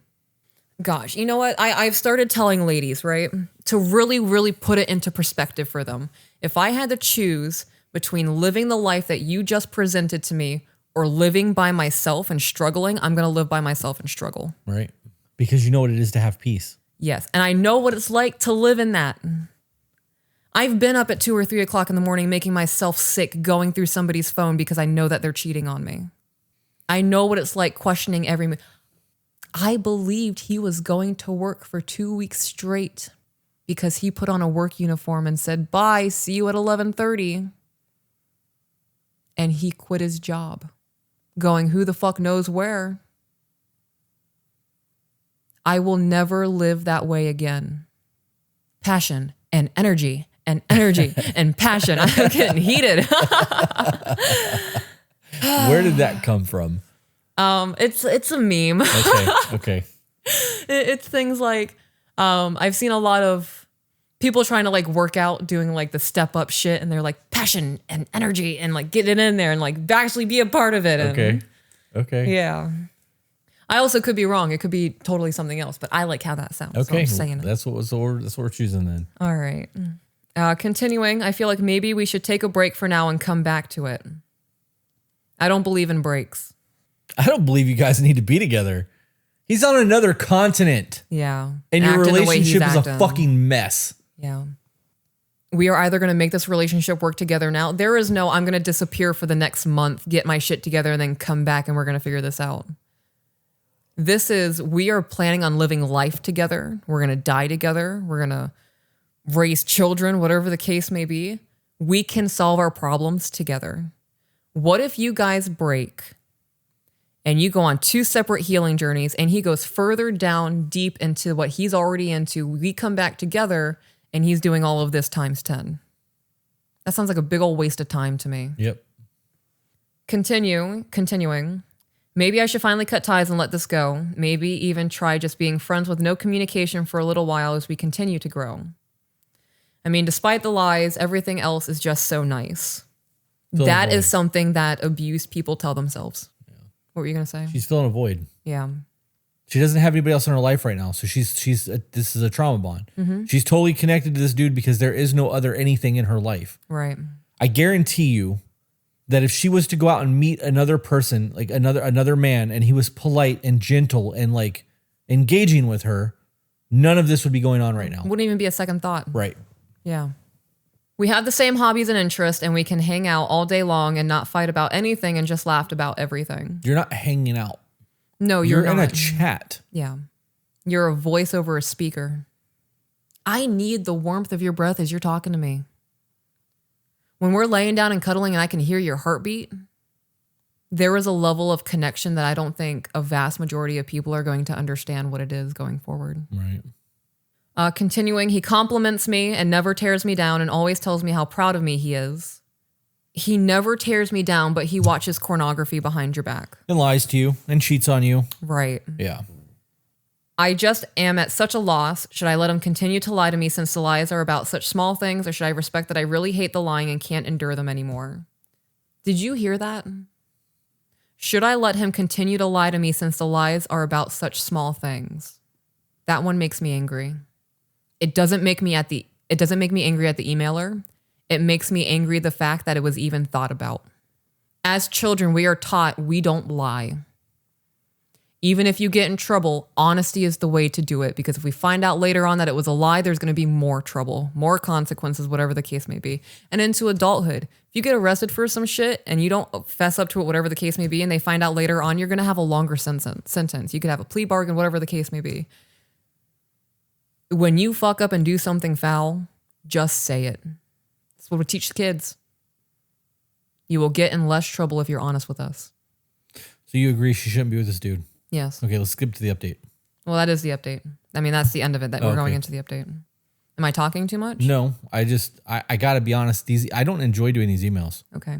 And this is a dumpster fire to me. Yeah. Unfortunately, the reality is, in all of the content that we do, the things that I enjoy doing the most are when people send emails who are like, my husband or my wife and I got into an argument last night. This is the way the argument went. We're constantly bringing up this old thing that's happened, and like, they're not ready to fucking eliminate each other or destroy their relationship. They're actually living together and trying to overcome a roadblock or gridlock. Like, those are the emails I enjoy, because I want to be the reason that people succeed. There's no success here for me. Right. I don't care. Well, not for the emailer. Right. Well, for either one of them. Well, I think somebody listening could take a lot out of this. Maybe. If they're in a relationship with another person from another country, like I don't, the very beginning of this, I'm 22, he's 25. I live in New York. He lives in Australia. Next, you 1 in 300,000th of a chance of you guys working out. Right. Like this, I don't want to. And now there's lying and infidelity. Like I have nothing that I'm going to give you that's going to be what you want to hear. Right. Some people need to hear it though. Yeah. I just struggled doing emails like this. Yeah. I don't enjoy them. This is not fun for me. It's just one of those things where I want to hit them with the how high next. When they're interviewing the people from the colleges. Next. All right. Well, for the update, this one came in this past June. Okay. So it's been 2 years. An update 2 years later. Hello again. This message is going to be really long, so I apologize about that. I still look over your guys' content. I absolutely love your personalities and the way you guys are so raw and real with everything. I did watch the stream you suggested back then, and it helped a ton. I did a lot of self-reflection and realized that I became a shell of my former self. I was angry, stubborn, and just mean. I think a lot of it stemmed from me being so bitter after everything that happened. Well, just a month after this past email, I broke it off with him. Granted, I did it because I found out he was cheating again, but I actually was able to stop making excuses for him and myself and finally just ended it. Good. Right? Good. Fuck that guy. We were so toxic and I knew it. It wasn't just him. I became a monster right along with him. And I'm finally done being in denial about it all. So I want to pause there. There is something called reactive trauma. There was a moment in my last marriage, I felt the flip switch inside of me. And I was like, fuck it, I'm done. I'm going to be as nasty and toxic as I can be because fuck you. And I sunk down to the level. I was angry. I was bitter, like everything she listed. People who want to manipulate and abuse and use and take advantage of want you to break down to that level because it's easier to control you when you're an emotional mess versus somebody who can stand their ground. I think there's a lot of it's okay now because they're doing it back. Like we just hate each other and it's okay. Person's in the chat. Wait a second. This is my email. What did you call it? Reactive trauma? Yeah.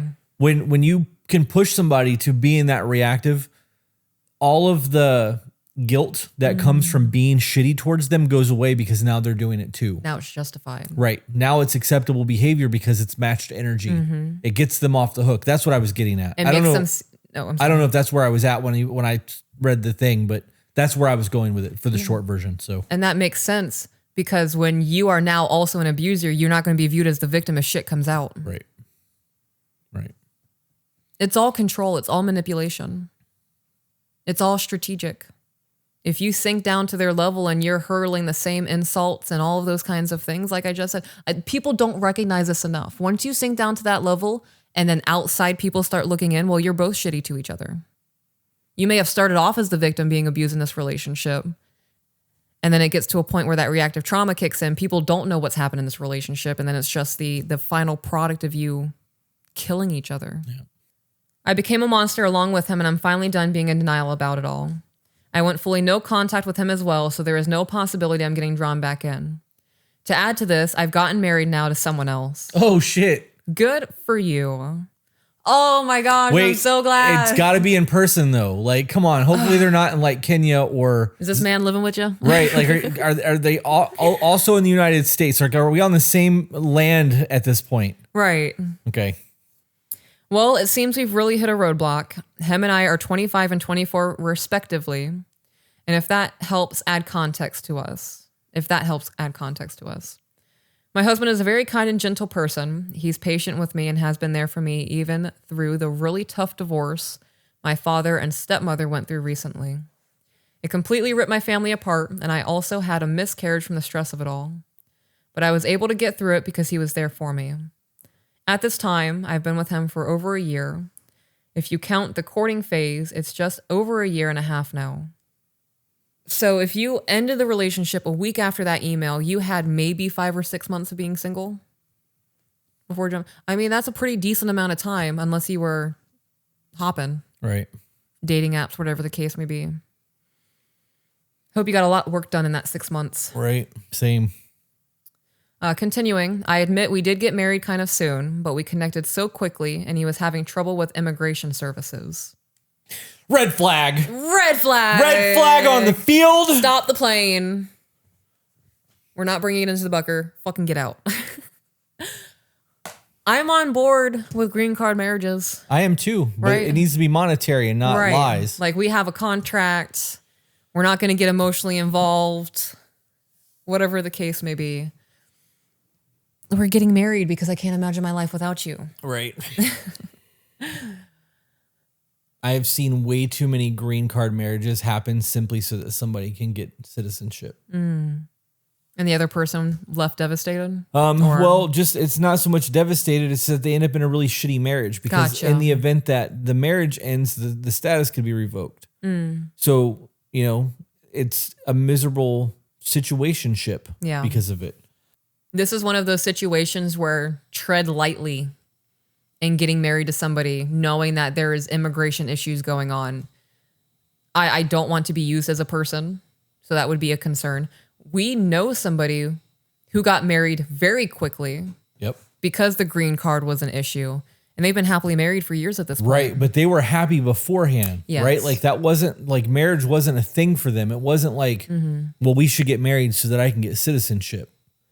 And like when that conversation gets brought up, that's like saying we should move in because I don't have no money. Right. No, the fuck we shouldn't move in because you don't have any money. It's not going to be easier because you're broke here. Yeah. The issue is that you're fucking broke. Yeah. Yeah. So it can work out. Just be mindful. Continuing. So I guess I stepped up and filled that gap for him. That isn't easy to say. We married only for that. Our small court wedding was very lovely and I love him deeply. But now I feel drained, to say the least. I love him dearly, but we argue a lot now, and I find myself saying things the way I would as if I was fighting with my ex. I'm not nearly as bad now, to be fair. It's something I'm not proud of. And I'm working like hell to get better, but it's still unacceptable. I wish there was examples. Me too. Oh, here's one. Okay, good. To be more specific about the issue we are having, I get frustrated because we argue a lot over how things should be split in the house. This should have been figured out before marriage. Absolutely. Before you even moved in together. Yes. So, everybody who is listening, during the courtship, you guys are 3-4 months in, the relationship's getting a little bit serious. We're starting to feel those I love you feelings. And there may be discussions of where is this going? What are we doing with our life? The next steps might be planning on moving in with each other. Well, what does house division look like to you? Division of labor. Right. Are we looking for traditional household? Are you going to do blue jobs? I'm going to do pink jobs. You're going to handle the dishes Tuesdays, Thursdays, Fridays, and I'll handle are we splitting cooking? Like who's doing laundry? Avoid all of this. Lay it out beforehand. I am more career oriented. I'm going back to college this year after a long hiatus, and I'm going, fuck me. My laptop is skipping and it keeps moving the page in. Juts. Your tablet's behind you. Yeah. You look absolutely bored. I'm just waiting. I honestly, I have already predetermined where this is going, and I'm not going to be polite. Okay. I think without knowing, I'm going to keep it to myself because I hope to God I'm fucking wrong. And I don't want to look like an asshole and spew a whole bunch of bullshit and then be wrong. Yeah. Okay. I'm going back to college this year after a long hiatus, and I already have a great paying job, albeit a hard one. I work with adult people with autism and basically rehabilitate them so that they can function in society. Needless to say, it's very rewarding, but like most jobs, it's very difficult. My husband never learned how to cook or clean, so I want to pause there. If he was immigrating to the U.S., he probably came from a culture where that's a woman's job. Very strong possibility. A woman's duty, right? So knowing that and going to marry him and then being upset that he doesn't know how to do those things, that's unrealistic on your part. Mm-hmm. He also never learned how to budget his money. He has a spending problem, a good amount of credit card debt, and on top of that, he doesn't have a license. There was a lot of friction in the beginning, admittedly, because he wasn't able to work when he first moved in with me. Did you know anything about this man before y'all got married and moved in? Like, all of this frustration is avoidable. It really is. These are just simple conversations. I'm not getting married until you get a car, until you get a job, until you're able to prove that you're able to stand on your own 2 feet. This doesn't sound like a husband was taken in. This sounds like a dependent was taken in. Absolutely. Yeah. Yeah. I'm going to just say, I'm going to fucking say it because it's eating at me. You're a broken person. You are so damaged by the things that has happened in your life that you have not been able to like learn to love yourself and find the value in who you are, that you are accepting strays. Yes. You got married for the wrong reasons. Mm-hmm. You don't have a partner. You guys didn't know enough about each other to really set expectations of what it was going to look like moving in together. Mm-hmm. Like, this is the work that gets done in between relationships. So early, when you're like 5 or 6 months, a lot can get done in that time frame. It absolutely fucking can. If you do it. To get married to somebody who can't work because they're not here legally, because they weren't here on a work visa. Obviously, if he couldn't get a job, he could have been doing under the table work. Yeah. There's a whole lot of people that are here illegally that make a lot of fucking money because they still work. So them going, I can't work, is bullshit. Mm-hmm. I know tattoo artists that are here illegally and work under the table. Yeah. Because the money's here is better than in their country. So that's not an excuse. Mm-hmm. And if you didn't know that where he comes from, women have the duty of cooking and cleaning and doing all that shit, and that's not something he's ever going to pick up, like, you don't get to be mad about that. You didn't do your due diligence. How did you guys not have that conversation at that point? Like, yeah. You know, I was going to pose this question before getting into this, knowing that they married so quickly. If Australian man lived in the United States, would you have married him right off the bat too? That's a good question. Well, the marriage for this wasn't because of love. It was because of a green card. Well, what would it have been for that? Right? Because this doesn't scream to me, I'm looking for a relationship for a teammate. It screams to me, I'm looking for a relationship because I can't satiate myself. dysregulated people who can't regulate themselves and picket fights and show up at your house at 1 o'clock in the morning or blow your phone up 30 times back to back are looking for you to make them okay. Right. Because they don't know how to make themselves okay. So this is giving that feeling of, I don't know how to love myself, so I'm clinging on to anybody who shows me what love could be. Right? Does that make sense? Yeah. Broken person. This is a broken person. Yeah. I obviously want to get through this because I do want to try to be to point or provide some sort of help or advice. But right now, my only advice is you got a lot of work to do on you. Yeah. We still have email to go, but he also didn't know how to clean or cook. So I was working extra to make sure we got all the bills paid and the house taken care of. But he would just sit at his PC and play games all day. I'd come home from a 10 to 14 hour shift just to find the house a complete wreck. And then I'd also need to make dinner. Since the start of the year, he's been able to get work though, and he gives me some money each week to help with bills now. He's learned to do regular basic cleaning, not deep cleaning, but if it isn't chips or something quick he can grab, he just will not feed himself. So let him starve. This is no different than a 6-year-old. Yeah. If you can't open that bag, you don't get it. Right. If you can't figure out how to feed yourself, you're going to die. Yeah. I don't know what to tell you. Eat Doritos and hot dogs for the rest of your life, bro. Like, you're a fucking grown up. There's way too much information on the internet to know how to cook that you can't figure the fuck out. Like, that shit infuriates me. I have been able to physically cook on a stove since I was in single digits. Yeah. And I had to figure this shit out on my own. Microwave shit makes things a whole lot easier. So if you can't, hungry man meals in the microwave to feed yourself, I'm also not okay with somebody that just sits around and plays video games all day. Me either. I can understand a day a week, right? Or a couple days a week where like it's game day, like you're not working and you're at work and I want a game for 8 hours. If I know that I have things that I got to do like laundry or clean the house up, you better believe the moment you leave the house, I'm doing all that shit so that I can fuck off for the rest of the day. But I'll be damned if you come home and be like, hey, you didn't do the dishes after you asked me to do them, even though I don't do dishes. Like, right. All of that shit needs to be done first. That procrastination leads to failure is a big thing for me. I'm not going to look like a fucking idiot or a slacker because I forgot to do something because I was so excited to play video games or watch YouTube. Right. That shit infuriates me like to no end. Yeah. And it on both sides. Like if I'm the one that fucks up, I get mad at myself for it. But if I ask somebody to do something and like I'm gone all day and I come back and it's not done, like it enrages me. Because if I wanted to do this myself when I got home from work, I wouldn't have fucking asked you to do it. Right? Like if it could have waited until tomorrow, I wouldn't have asked you to do it. Yeah. Yeah. I also want to touch on, he's learned to do regular basic cleaning, but not deep cleaning. Does he have a phone? Because if so, he can Google it. Right. He can watch YouTube videos. There's TikToks on how to deep clean your household. There's zero excuse to not learn how to do something in today's day and age. Zero excuse. It's laziness. It is. It's no different than the kids going, okay, my room is clean, and us going in there and be like, no, your room is not clean. There's that. Right. What you're saying is you think it's clean and you're done enough because you don't want to do this anymore. So you're coming for validation that it's okay to go do something else so that you don't get in trouble when we come in here and check on it. Right.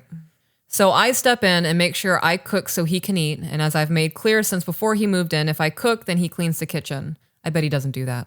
We'll see. Let's see. I've drawn out exactly what I expect from him to split household chores 50-50 as much as possible, and he's agreed, but he never really sticks to it. He doesn't have to. Right. The counter is always messy. His desk and place he mostly hangs out at is always messy. He never cooks for himself. He leaves out his laundry everywhere, the living room, bathroom floor, bedroom floor, right next to the hamper. And I feel like I'm just always nagging him about this stuff. This is why we don't marry people that we don't know. This is why we don't jump into marriages. This is why we don't go, I'm going to be a good person. We're having fun right now. You need a green card. Let's go ahead and get married and see where this goes. Can we touch on the messiness? Because I'm a slob. Yes. My computer desk is a fucking disaster. But I know where everything on my computer desk is. That's my organization. And every time I clean, I lose shit. When my desk is chaotic, I'm great. But I don't leave my clothes in the living room. I don't leave cups laying around. Like, that's my desk. The first time you clean it, I'm like, don't do this. I appreciate it. I love that you dusted and it's super great, but please don't touch my desk. That works for me. Yeah. When other people see it and they're like, oh my God, it's organized. Don't worry about my shit. Right. Like Lil Wayne said, don't worry about what's in my cup. It's my cup. It's my desk. Fuck off. Rest of the house ain't like that. I don't treat you like my mom. You're not here to cater to me and clean up after me. Yeah. I don't leave my plates and shit in the sink not rinsed off. There is an acceptable measure of you living with somebody and having to accept their version of life. And in our situation, it's my desk, sometimes the kitchen table, and the clothes on my side of the floor. The kitchen counters. I'm pretty good about getting my shit off the kitchen counter. Yeah, I am. There's things that live on the kitchen counter. I clean up after you a lot in the kitchen. Really? Yeah. A lot of garbage, a lot of plastic, a lot of things open and tossed aside. No, I don't believe that. Oh, okay. I'll start pointing it out. I would prefer that you did. Okay. Because I'm really good about picking that shit up. I actually walk around here cleaning up after the kids a lot of the time too. Because the kitchen is your domain. Yeah. So the only time that things get left on the counter is if it's something I expect you to put away because it's a you thing. But yeah, if you see things on there, absolutely come and tell me that I did it, because it might have been one of those things where I got a phone call and walked away from it and totally forgot, because that does happen. But I think it's a mindless thing. It could be, but I am also very, like the other morning, Thursday morning, I got up at 8 o'clock and came out here and cleaned all that shit that I made a mess of at 3 a.m. Like I try not to leave that shit for you, because it's not fair for you to have to pick up after me in that aspect. Kitchen's your domain. Right. For me to make a mess there and be like, tough shit, like that's not fair to you. So yeah, absolutely come get me. I have no problem stopping what I'm doing and coming and picking up after myself. Okay. You guys, I know that I talked about my desk being bad. You should see the garage. I don't go in our garage. I can't even open my deep freezer because there's shit on top of it. I know. I need to get in there and throw a lot of shit away. Yeah. My problem is I used to never be like this. I used to just be like, whatever. If I need it again, I'll just buy another one. Now I'm like, what if I need it right now? You know what I mean? And like, there's this weird fear of like having to buy something again, which is absolutely stupid, because all that shit out there is not very expensive. Like I still have dirt bike parts out there. I don't even fucking have a dirt bike anymore. I have, right? Like, I don't know. I went out there the other night to open the deep freeze and I saw all that shit on top of it. Came back inside and ordered DoorDash. Yeah. Yep. I know that I need to get to the garage, but like, there's also like, there's car seats out there for the Broncos. Like, what am I supposed to do with that shit? Like I threw away the back seats for my Bronco and regretted it. You know what I mean? So like, I don't know. I think about that shit. That's funny. That's so funny. So I saw in the chat, you guys said that you've been married for 2 years now, or together for 2 years now, living together for 2 years. If he has still not changed his behavior and you've communicated that this is not how you want to live your life, I don't have any advice to give you for him to change. Right. He's not going to. He doesn't have to. These were all things that should have been discussed prior to moving in together and getting married. How we want to divide labor, how home life is going to look like, what marriage is going to look like between the two of us, what respect is going to look like between the two of us. This is the importance of courting.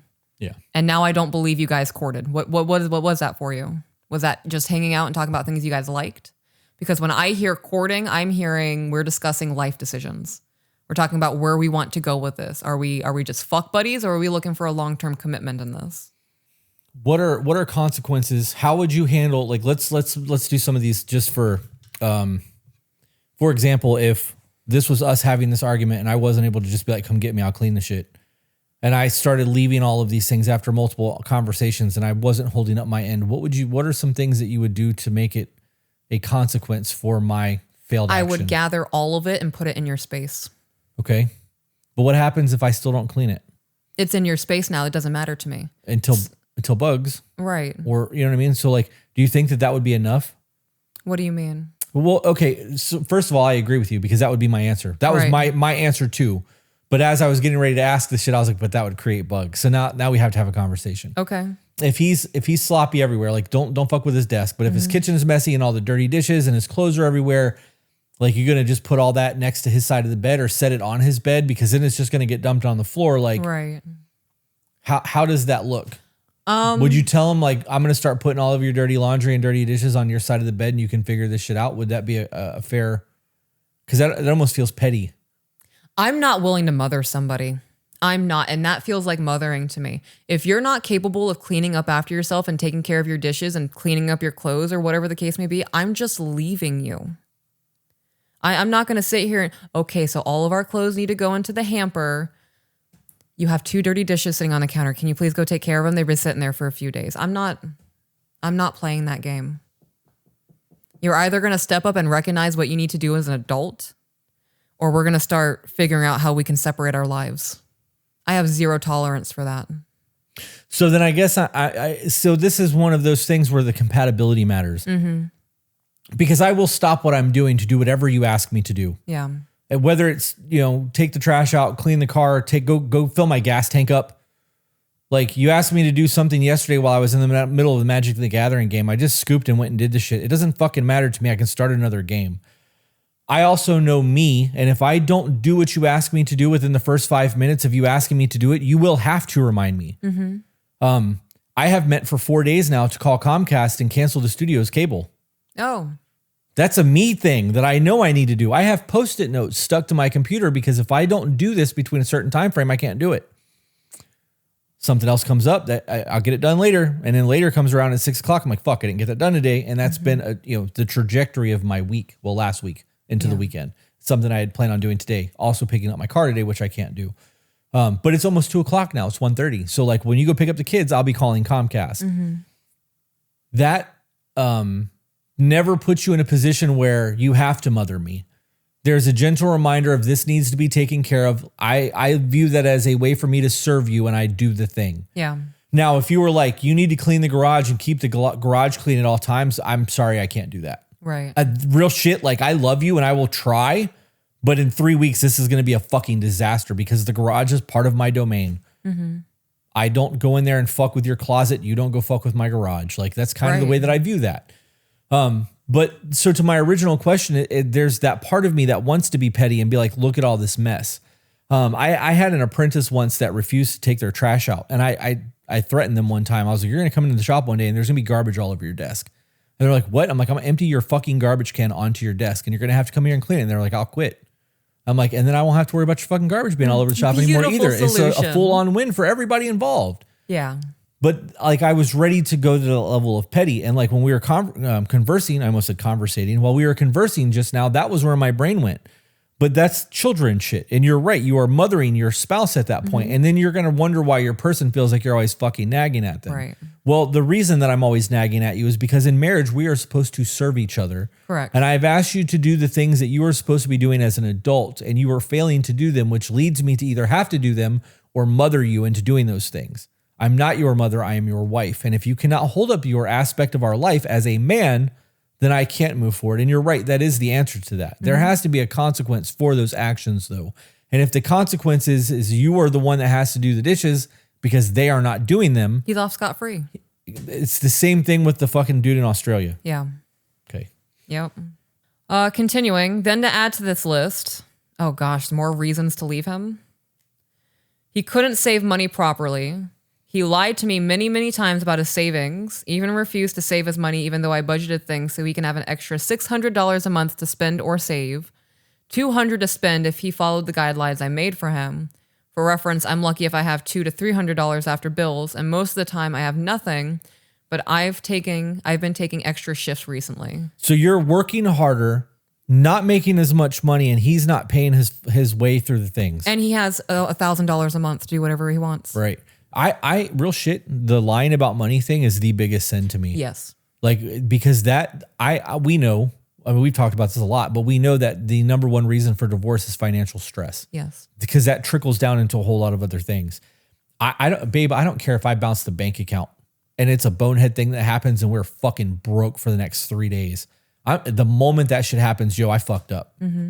Full accountability. It happens. It's going to. You're going to have moments where you wrote a check or you paid something and it didn't come out right away and you forgot about it. I don't fuck around with that shit. When it comes to the money thing, there has to be 100% transparency at all costs. Security. Yeah. Yeah. Continuing. Then to top it all off. Okay, so are you writing this to make it sound cute? And now the big finale, everybody. The big thing that he did to fuck it up. To top it all off. I don't know what that term of expression is used for here. It's normally a like final fuck you. Like on top of everything that's happened, now this. My mom used to say shit all the time. Yeah. That feels like you're amping up for something. And this isn't a big reveal. This dude is fucking up your life. Yeah. I think phrasing matters in the way you decide to word things and present your story or your experiences to other people matters. And to say, then to top it all off, I don't know how to explain the feeling that it gives me. Like, this is a very serious conversation for me. And this is a conversation where if our daughter came to me and said that her man was treating her this way, I'm coming over to your house with you. And we're going to have a really big fucking conversation.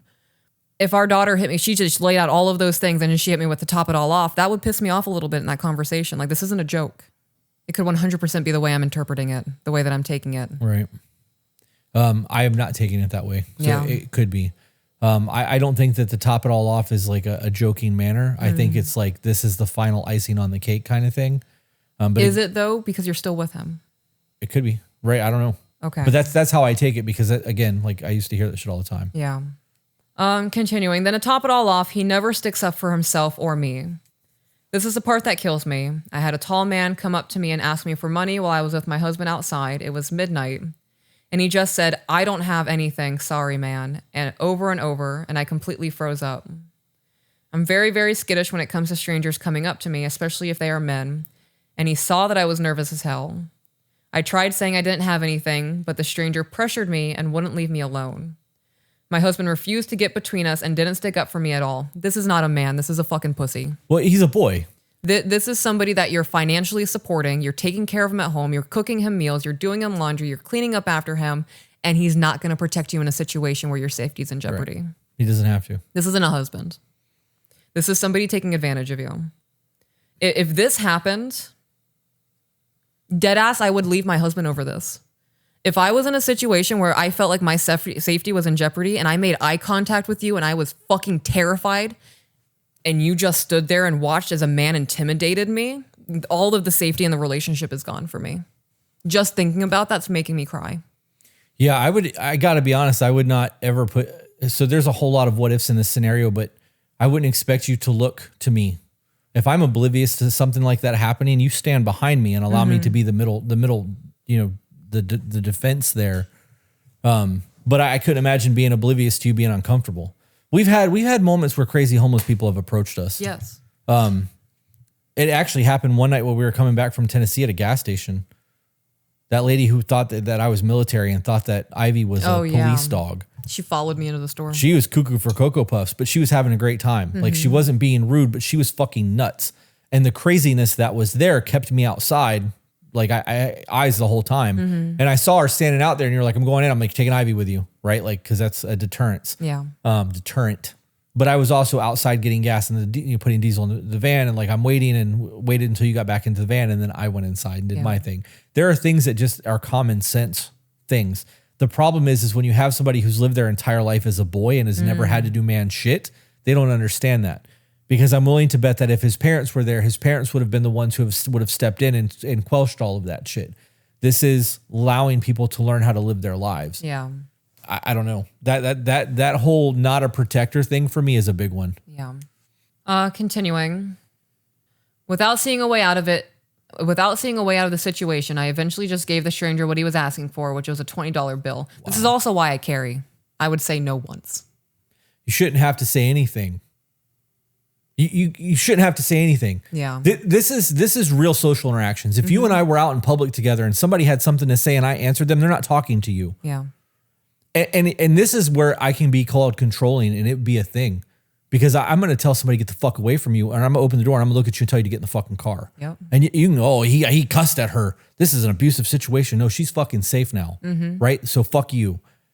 That doesn't work. I also have no problem giving homeless people money because I've been homeless before. Right. I will always slide somebody something if I can tell they need it. It doesn't fucking hurt me. That $10 is not the end of the world to me. And I don't give a shit if you're using it to buy dope, alcohol, or food. Yeah, right. I gave it to you. It's yours. I don't need the $10. That $10 is going to make your day better in some fashion. Yep. Great.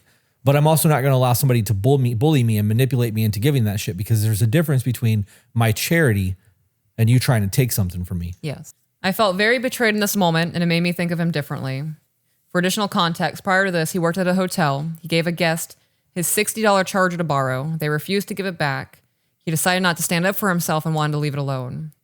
But me being me, I hated seeing him get taken advantage of, so I immediately went to confront them myself once he was off his shift. It escalated to me calling the police, but we got it back, thankfully. Called the cops over a charger? Well, she's the one who's broke, and he's not. Yeah, I get that. That's really one of those moments, though. I understand it's $60. It's expensive. It's the principle of the things. Those police officers have better things to handle than someone taking your Misdemeanor, charger. yeah. Like, I wouldn't have called the cops over that. I would have eaten the charger. Yeah. I don't trust this guy. Continuing, the part that gets me is that I'm so willing to step in for him, but I have so little confidence that he would protect me in serious situations. Thought of having children with him worries me as well because I worry he wouldn't be ready to protect them either. You don't have to worry about that. He's proven to you he's not capable of protecting. Right. I would not have children with this man. Are you fucking kidding me? You go to work and he's alone with the baby all day. What if you come home and a baby's been sitting in a shitty diaper for the last 6 hours? Right.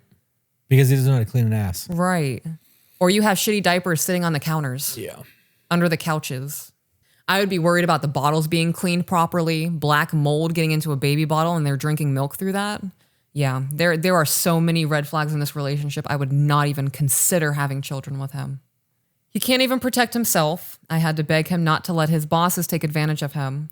And I had to beg him to not work off the clock even. And we even argued over it because he didn't see anything wrong with it. He claims that I'm just trying to get him in trouble for doing something he believes isn't wrong. Regardless, I can't pick a role here, not necessarily saying that traditional gender roles are the way I want to do things. But the code switching from being the provider, the responsible one, and the one that will fight for the family to the one that cooks, cleans, and holds down the fort, it just feels like a lot. I feel like I'm taking care of a very large kid rather than being with my husband. I understand why he is like this. It's a combination to how he was raised, to not moving out of his parents' house until he was 24, to some cultural differences that we have as well. In Mexican culture, it is just so common to have traditional gender roles that I've slowly been learning. However, it was made very clear that I would never be that. Right. No, but you know what? You don't have traditional gender roles. Right. Provide, protect, and lead. Yes. That's the principle of where men start to be a man. Yeah. And he doesn't have either. He's None not. of them. Right. So you can save all that shit. Yeah. I can understand why he's like this. No, you're making excuses for why you picked a shitty man. You got somebody that's not a man. You got a fucking male. There's a difference. Mm-hmm. This is the dude from fucking Speak No Evil that we just watched the other night. That's exactly what this is. In that culture, men who are doing man shit are not going to let their women be disrespected, right, and taken advantage of and manipulated and all of that shit. Mm-hmm. Now you can there might be arguments about abuse and all of that because I've heard that men they just run everything and women have to do whatever the fuck they're told. That's not traditional gender roles either. So like there is a level of understanding that needs to be had there. But the foundation of all of that comes down to protect, provide, and lead. He's not capable of doing any of that shit. Yeah. So you don't have a man, you've got a male. There's a fucking difference there. As for him being 24 years old and still living with his parents, that speaks to failed parenting. You stepping in and doing all the things that he needed done for him, you basically just took over the role of mother for him. Yeah. So why would he change? Mm-hmm. He's never had to do anything on his own. This is bad parenting. Yeah. I hate everything about this. Me too. Continuing, we talked about all of this during the courting stage, and he seemed to be able to clean and cook and be responsible because of all the things that we had included in this stuff. Just one example, I came to find out that his cooking was him just helping his mom and that he just didn't learn from her at all while helping, which makes no sense to me because I learned while helping my parents too. No, I'm willing to bet he can cook. This is a laziness thing. Yeah. You can't help with somebody doing shit and not learn. You just can't. Right. You do something enough, you're going to fucking understand what's happening. Mm-hmm. It's very easy to go, I don't know how to do something because you don't want to do it knowing someone else is going to do it for you. Right. This is also why I believe it's important to live with somebody before you decide to marry somebody. So if you guys got married and then moved in together, you did yourself a disservice and you didn't do your data collection. I can tell you're frustrated. You want me to keep reading? I'm fucking angry. Yeah. The gas station betrayal, the not protecting your woman and all of this shit. Like, don't fucking call your husband a man. Yeah. That's a fucking title that is earned. I wouldn't even call him a husband. I would not even call him a husband. He's a rent-a-boy. There's so many people in the chat who are saying I'm Hispanic. This is not a culture thing. There's no way that it would have went down like that if he was, if it was a culture thing. Like the chat's just going fucking berserk. I would put somebody through a window over that shit. Yeah. Like I'm going to walk you to the car. And if you try to get in between me and you, or they touch you, like,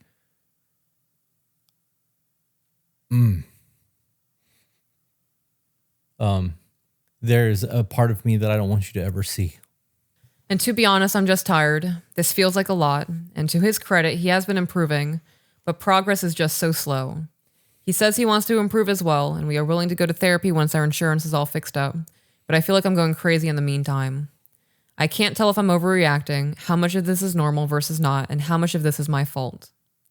So I want to pause here. I can't tell if I'm overreacting. I don't believe you're overreacting. If anything, I think you are massively underreacting to everything that's happening. Yeah.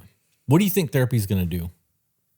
You think him going and having another conversation with somebody is going to teach him how to cook and clean? Right. Do you think it's going to somehow fucking make his balls drop and he's going to man up and fucking protect you? Yeah. Therapy's not going to do that. Therapy is going to make you go and help. Listen, it's okay to talk about your feelings, darling. Let them out. Yeah. Touching on how much of this is normal, none of this is normal. This is not how a grown adult acts, and this is not how a grown man acts. This is not how a husband acts. Period. And how much of this is my fault? I would say your hand in this is enabling his behavior, letting it slide, not having boundaries, and not doing your due diligence before getting married to him. I agree. This is a broken woman who did broken shit. Now she's living with the consequences of it. And I stand by that red flag at the very beginning of this. The moment I knew that this was a fucking Visa card marriage, like, come on. Yep. His own actions are not your fault. I will never take responsibility for somebody else making a choice to do something with their body. Right. So him being lazy, being unproductive. I know somebody who learned the French language in 3 months by living over there. Yeah. Immersion, baby. Put yourself into it. He has, well, when he wasn't working, he had 12 hours of daylight time to learn how to manage the household and do the things he needed to do. Right, but video games. Right. Continuing, I don't know if I'm just being mean and nagging him, or if I'm not holding him accountable enough, or if I'm doing something else wrong. It doesn't help. I am also on the spectrum, have BPD, and have a chronic illness, so I struggle with executive dysfunction as well as chronic fatigue. Like, he is a great guy. He does add to the relationship by being there for me when I need it. When? When has he been there for you when you needed it? He's not cleaning the house. He's not cooking. He's not helping your finances. Is he there for you emotionally? That is not enough out of those 4 boxes for me to go, yeah, this is the man I want to be with. Right. You know, we talked about the checking the boxes thing off in the beginning of the podcast a lot. And like, it's rare to find somebody that can check more than like half of your boxes. So for the fact that like you checked 95% of my boxes, like the 5% was kids. It fucking was your kids, right? But like, that's not something that I have any control over. That's an acceptance. That other 5% is just it's a wash at this point. Yeah.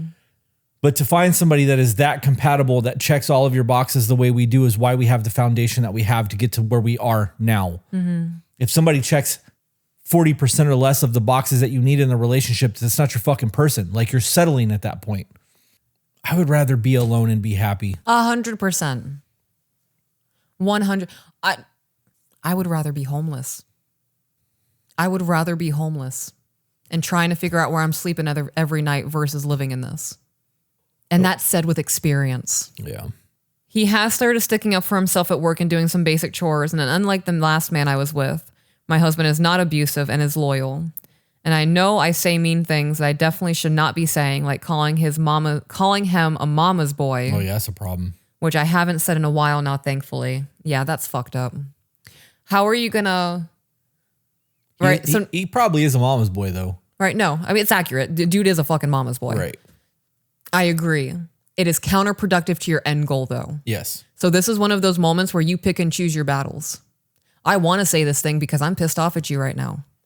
But I'm not going to say this thing because the larger goal here is to get you doing the things as a teammate, not me getting this minor frustration out of my system. Right. There are some people that will respond to that shit. Yeah. Right? Like there are things that you would say to me in moments that would manipulate me in a way to get me to do what you wanted me to do. But it would fundamentally change me in the process. This is like dude telling you, I don't want to fucking deal with your shit this morning. Yeah. that kind of thing will change somebody if they want to be changed or if they don't want to continue living the life that they're living. Yeah. That mama's boy shit. I mean, I'm sure that if this marriage ended, he could just go back home. Yeah. His green card might get fucked up, but. Well, I think that most states have a year limit on that. Like once you've been married for a certain amount of time, you have the green card. You don't. I don't know if that's true that's or the not. thing. I don't know. I don't know. That may be like an early 2000s thing. Continuing, I make sure to apologize for these things and do my best to curb those tendencies so they don't happen as much or as harshly. I definitely have a part to play here, but I don't know if we are truly compatible, if I'm being too impatient or toxic. The BPD really messes me up because I really just sometimes don't know if I'm making myself out to be a victim or if something is really wrong. We don't know if she's been toxic or not because other than the mama's boy thing, we don't know anything that she's done. We've just known what his shortcomings are, right? Yeah. There has been no accountability in the example. A lot of examples of what he's done, like you said, but I was thinking that as I read that we can't really comment on your BPD or what that looks like. I also don't like it when people tell me that they've been diagnosed on the spectrum and with BPD and with something else.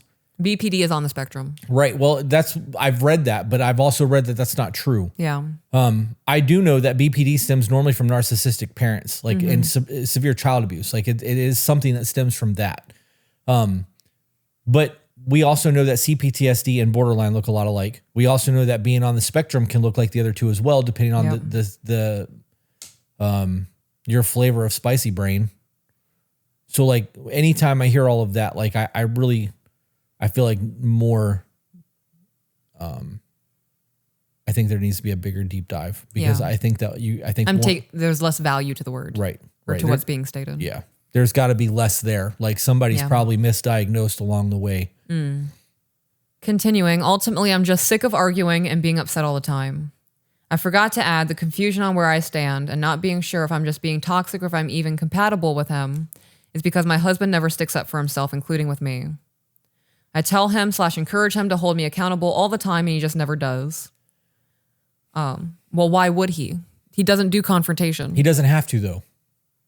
Real shit, right? If you were getting mad at me and wanted me to do things and I fought back at you and we just argued more, that's not going to change anything. Right. You can get mad as you want. I don't have to do anything on my end. I can continue the same behavior that I've been doing and nothing's going to change and you'll calm down eventually. Yeah. There's no reason for us to engage. There's no reason for me to stand up for myself or do anything because you'll calm down eventually. I can continue playing video games and nothing's going to change. That's how I view that situation. When you come to me with a problem and I come with a solution and I make changes, it's because I don't want to relive this moment. If I was okay with reliving this moment and don't give a fuck if you're mad and going through what you're going through because I know I'm going to get what I want to get regardless, I'm going to just let you have your fit or your temper tantrum and I'm going to just keep doing what I'm doing. You'll get the fuck over it. There's a difference there. And that's how I view that situation. Why would he stand up for himself or get shitty? Right. Why would he even remotely fuck up what he's got going right now? Because he doesn't have to cook for himself, doesn't have to clean for himself, has $1,000 a month to play with and gets to play video games whatever the fuck he wants. Yeah. I especially encourage him when I go back and apologize for when I say messed up stuff. And I tell him that sometimes it's hard for me to see when I'm overstepping a boundary or to see immediately if I said something that hurt him when he doesn't take the time to tell me I overstepped his boundaries. As somebody with borderline, even when my borderline was unmanaged and I was just a fucking tornado going through the universe, I knew when I was doing something wrong. Yeah. I knew when I was overstepping boundaries. I knew when I was saying something I shouldn't have been saying. My borderline was my justification for it, though. So. Yeah, that's using your label as an excuse to be a shitty person. Yeah. Now, I will take reflection time, right? Say my husband and I have a disruption. This happens every time. 3 or 4 hours later, if I'm out of the house, I will send my husband a text message and say, hey, I've been reflecting on this today, X, Y, and Z. Right. Nothing to do with my borderline. Nothing. Well, I was in the moment. I was super emotional and whatever. No, this is what happened. This is what I recognize within myself. And this is what I'm going to change going forward. And then my actions are going to prove it. Yeah. So you can have that reflection time. Think of a debriefing of the argument or whatever the case may be. And then going back and saying, hey, I've been thinking about this. I'm less emotional and I want to have these conversations with you. Don't go and say, well, because of my borderline, I couldn't recognize that I was doing that. Right. There's a level of I don't give a fuck. Yeah. When that borderline episode's happening. Oh, 100%. Yeah. Oh, I'll burn the fucking world down. Yeah. and I'll laugh the whole time. But once I'm out of that mental spiral and I have to take account for the damage that I've done in my life, that shit hurts. Yeah. Continuing, to clarify, there is a question here as well. I may have phrased it poorly though. I really am just asking what you guys make of us. Do you guys consider us incompatible, toxic, or like maybe there is a hope there somewhere? I just can't bear to waste another 5 years for something that was doomed from the start, and I just know that right now this feels like a burning ship. It's because it is. I would like to know the shit that she's doing wrong in the relationship. I agree. You know, this is one of those things that I know that he's not going to listen to this. Right. And if he does, we've ripped him apart this entire fucking time. But I would love to hear what he thinks of her and like all of her shortcomings, because there are things that she can absolutely work on. 100%. Knowing that she's using her borderline and all of her diagnoses as an excuse to be a shitty person, that's a problem. Right. You need to take accountability for your life. Like my wife said, you say, instead of saying I was in a borderline episode, you'd be like, this is what happened. This is what I did. I'm gonna work on it. Saying, well, I was in an episode, that means you're using your episode as validity to why you're behaving that way. And you're not going to change if that's the case, because you're using that shit as a cop-out. Yeah. So that's a problem for me. There's a whole lot of things that she's done wrong, I'm sure, that needs to be corrected, for sure. Yeah. But you guys aren't compatible. You are a broken person. You are a very broken woman who latches on to anyone that gives you the affection that you need to fill the void in your life, and you're not doing your due diligence. You're not doing the research for the homework that's due tomorrow. Like, and that's what it comes down to. Yeah. You're handing in half-ass paperwork. Right. You know, when it comes to borderline, my husband and I fill each other in on where we're at mentally. Daily. Right? So if you recognize that you were in an episode and you were acting that way because of the emotional state that you were in, that can be communicated. Upon my reflection, I recognize that I was triggered and I was spiraling in an episode. It's not an excuse. That doesn't make what I said okay in the moment. It's to fill in the blanks for you so you can understand where I was mentally when I said the shit that I said. Yeah. I think that can be used to manipulate too. Everything can be used to manipulate. Everything's manipulation. The intent behind it is. Right. But specifically bringing that up after the fact is very different than saying in the morning, hey, I woke up on the wrong side of the bed today. I'm feeling manic. I'm feeling abandoned. I'm feeling whatever. I'm splitting, whatever your borderline tendencies are. It's very different than bringing that shit to the court after the fact, because maybe that wasn't really true. Maybe you were having a really good day and I said some shit that triggered you and you're reverting back to that and you're allowing your BPD to be the excuse. Yeah. That's why when we have bad days, we wake up and say, I'm having a bad day today, so you know what the fuck is going on. It's very different than bringing it up after the fact. I don't believe that shit. Anytime somebody was like, well, it was my episode or I was triggered, that's a you fucking problem. Damn. We don't do that shit. When you're having a bad morning and you come out of the bedroom in the morning, you tell me I'm off today. Yeah. You don't fucking ever come back after the fact and be like, well, it was my borderline. That's bullshit. Yeah. I know if you're having a good day or not. Like, that's manipulation to me. I think that's people using their fucking label as a get out of jail free card. I disagree. I have a different perspective. I think that it can be used as a manipulation to be vindictive and to control a narrative, especially if they're like, oh, I can default on this. You pissed me off, but if I said it's an episode, it inflames it, whatever the case may be. I do agree that people can do that. I think in the way that I was communicating it, I think that's just communication and context.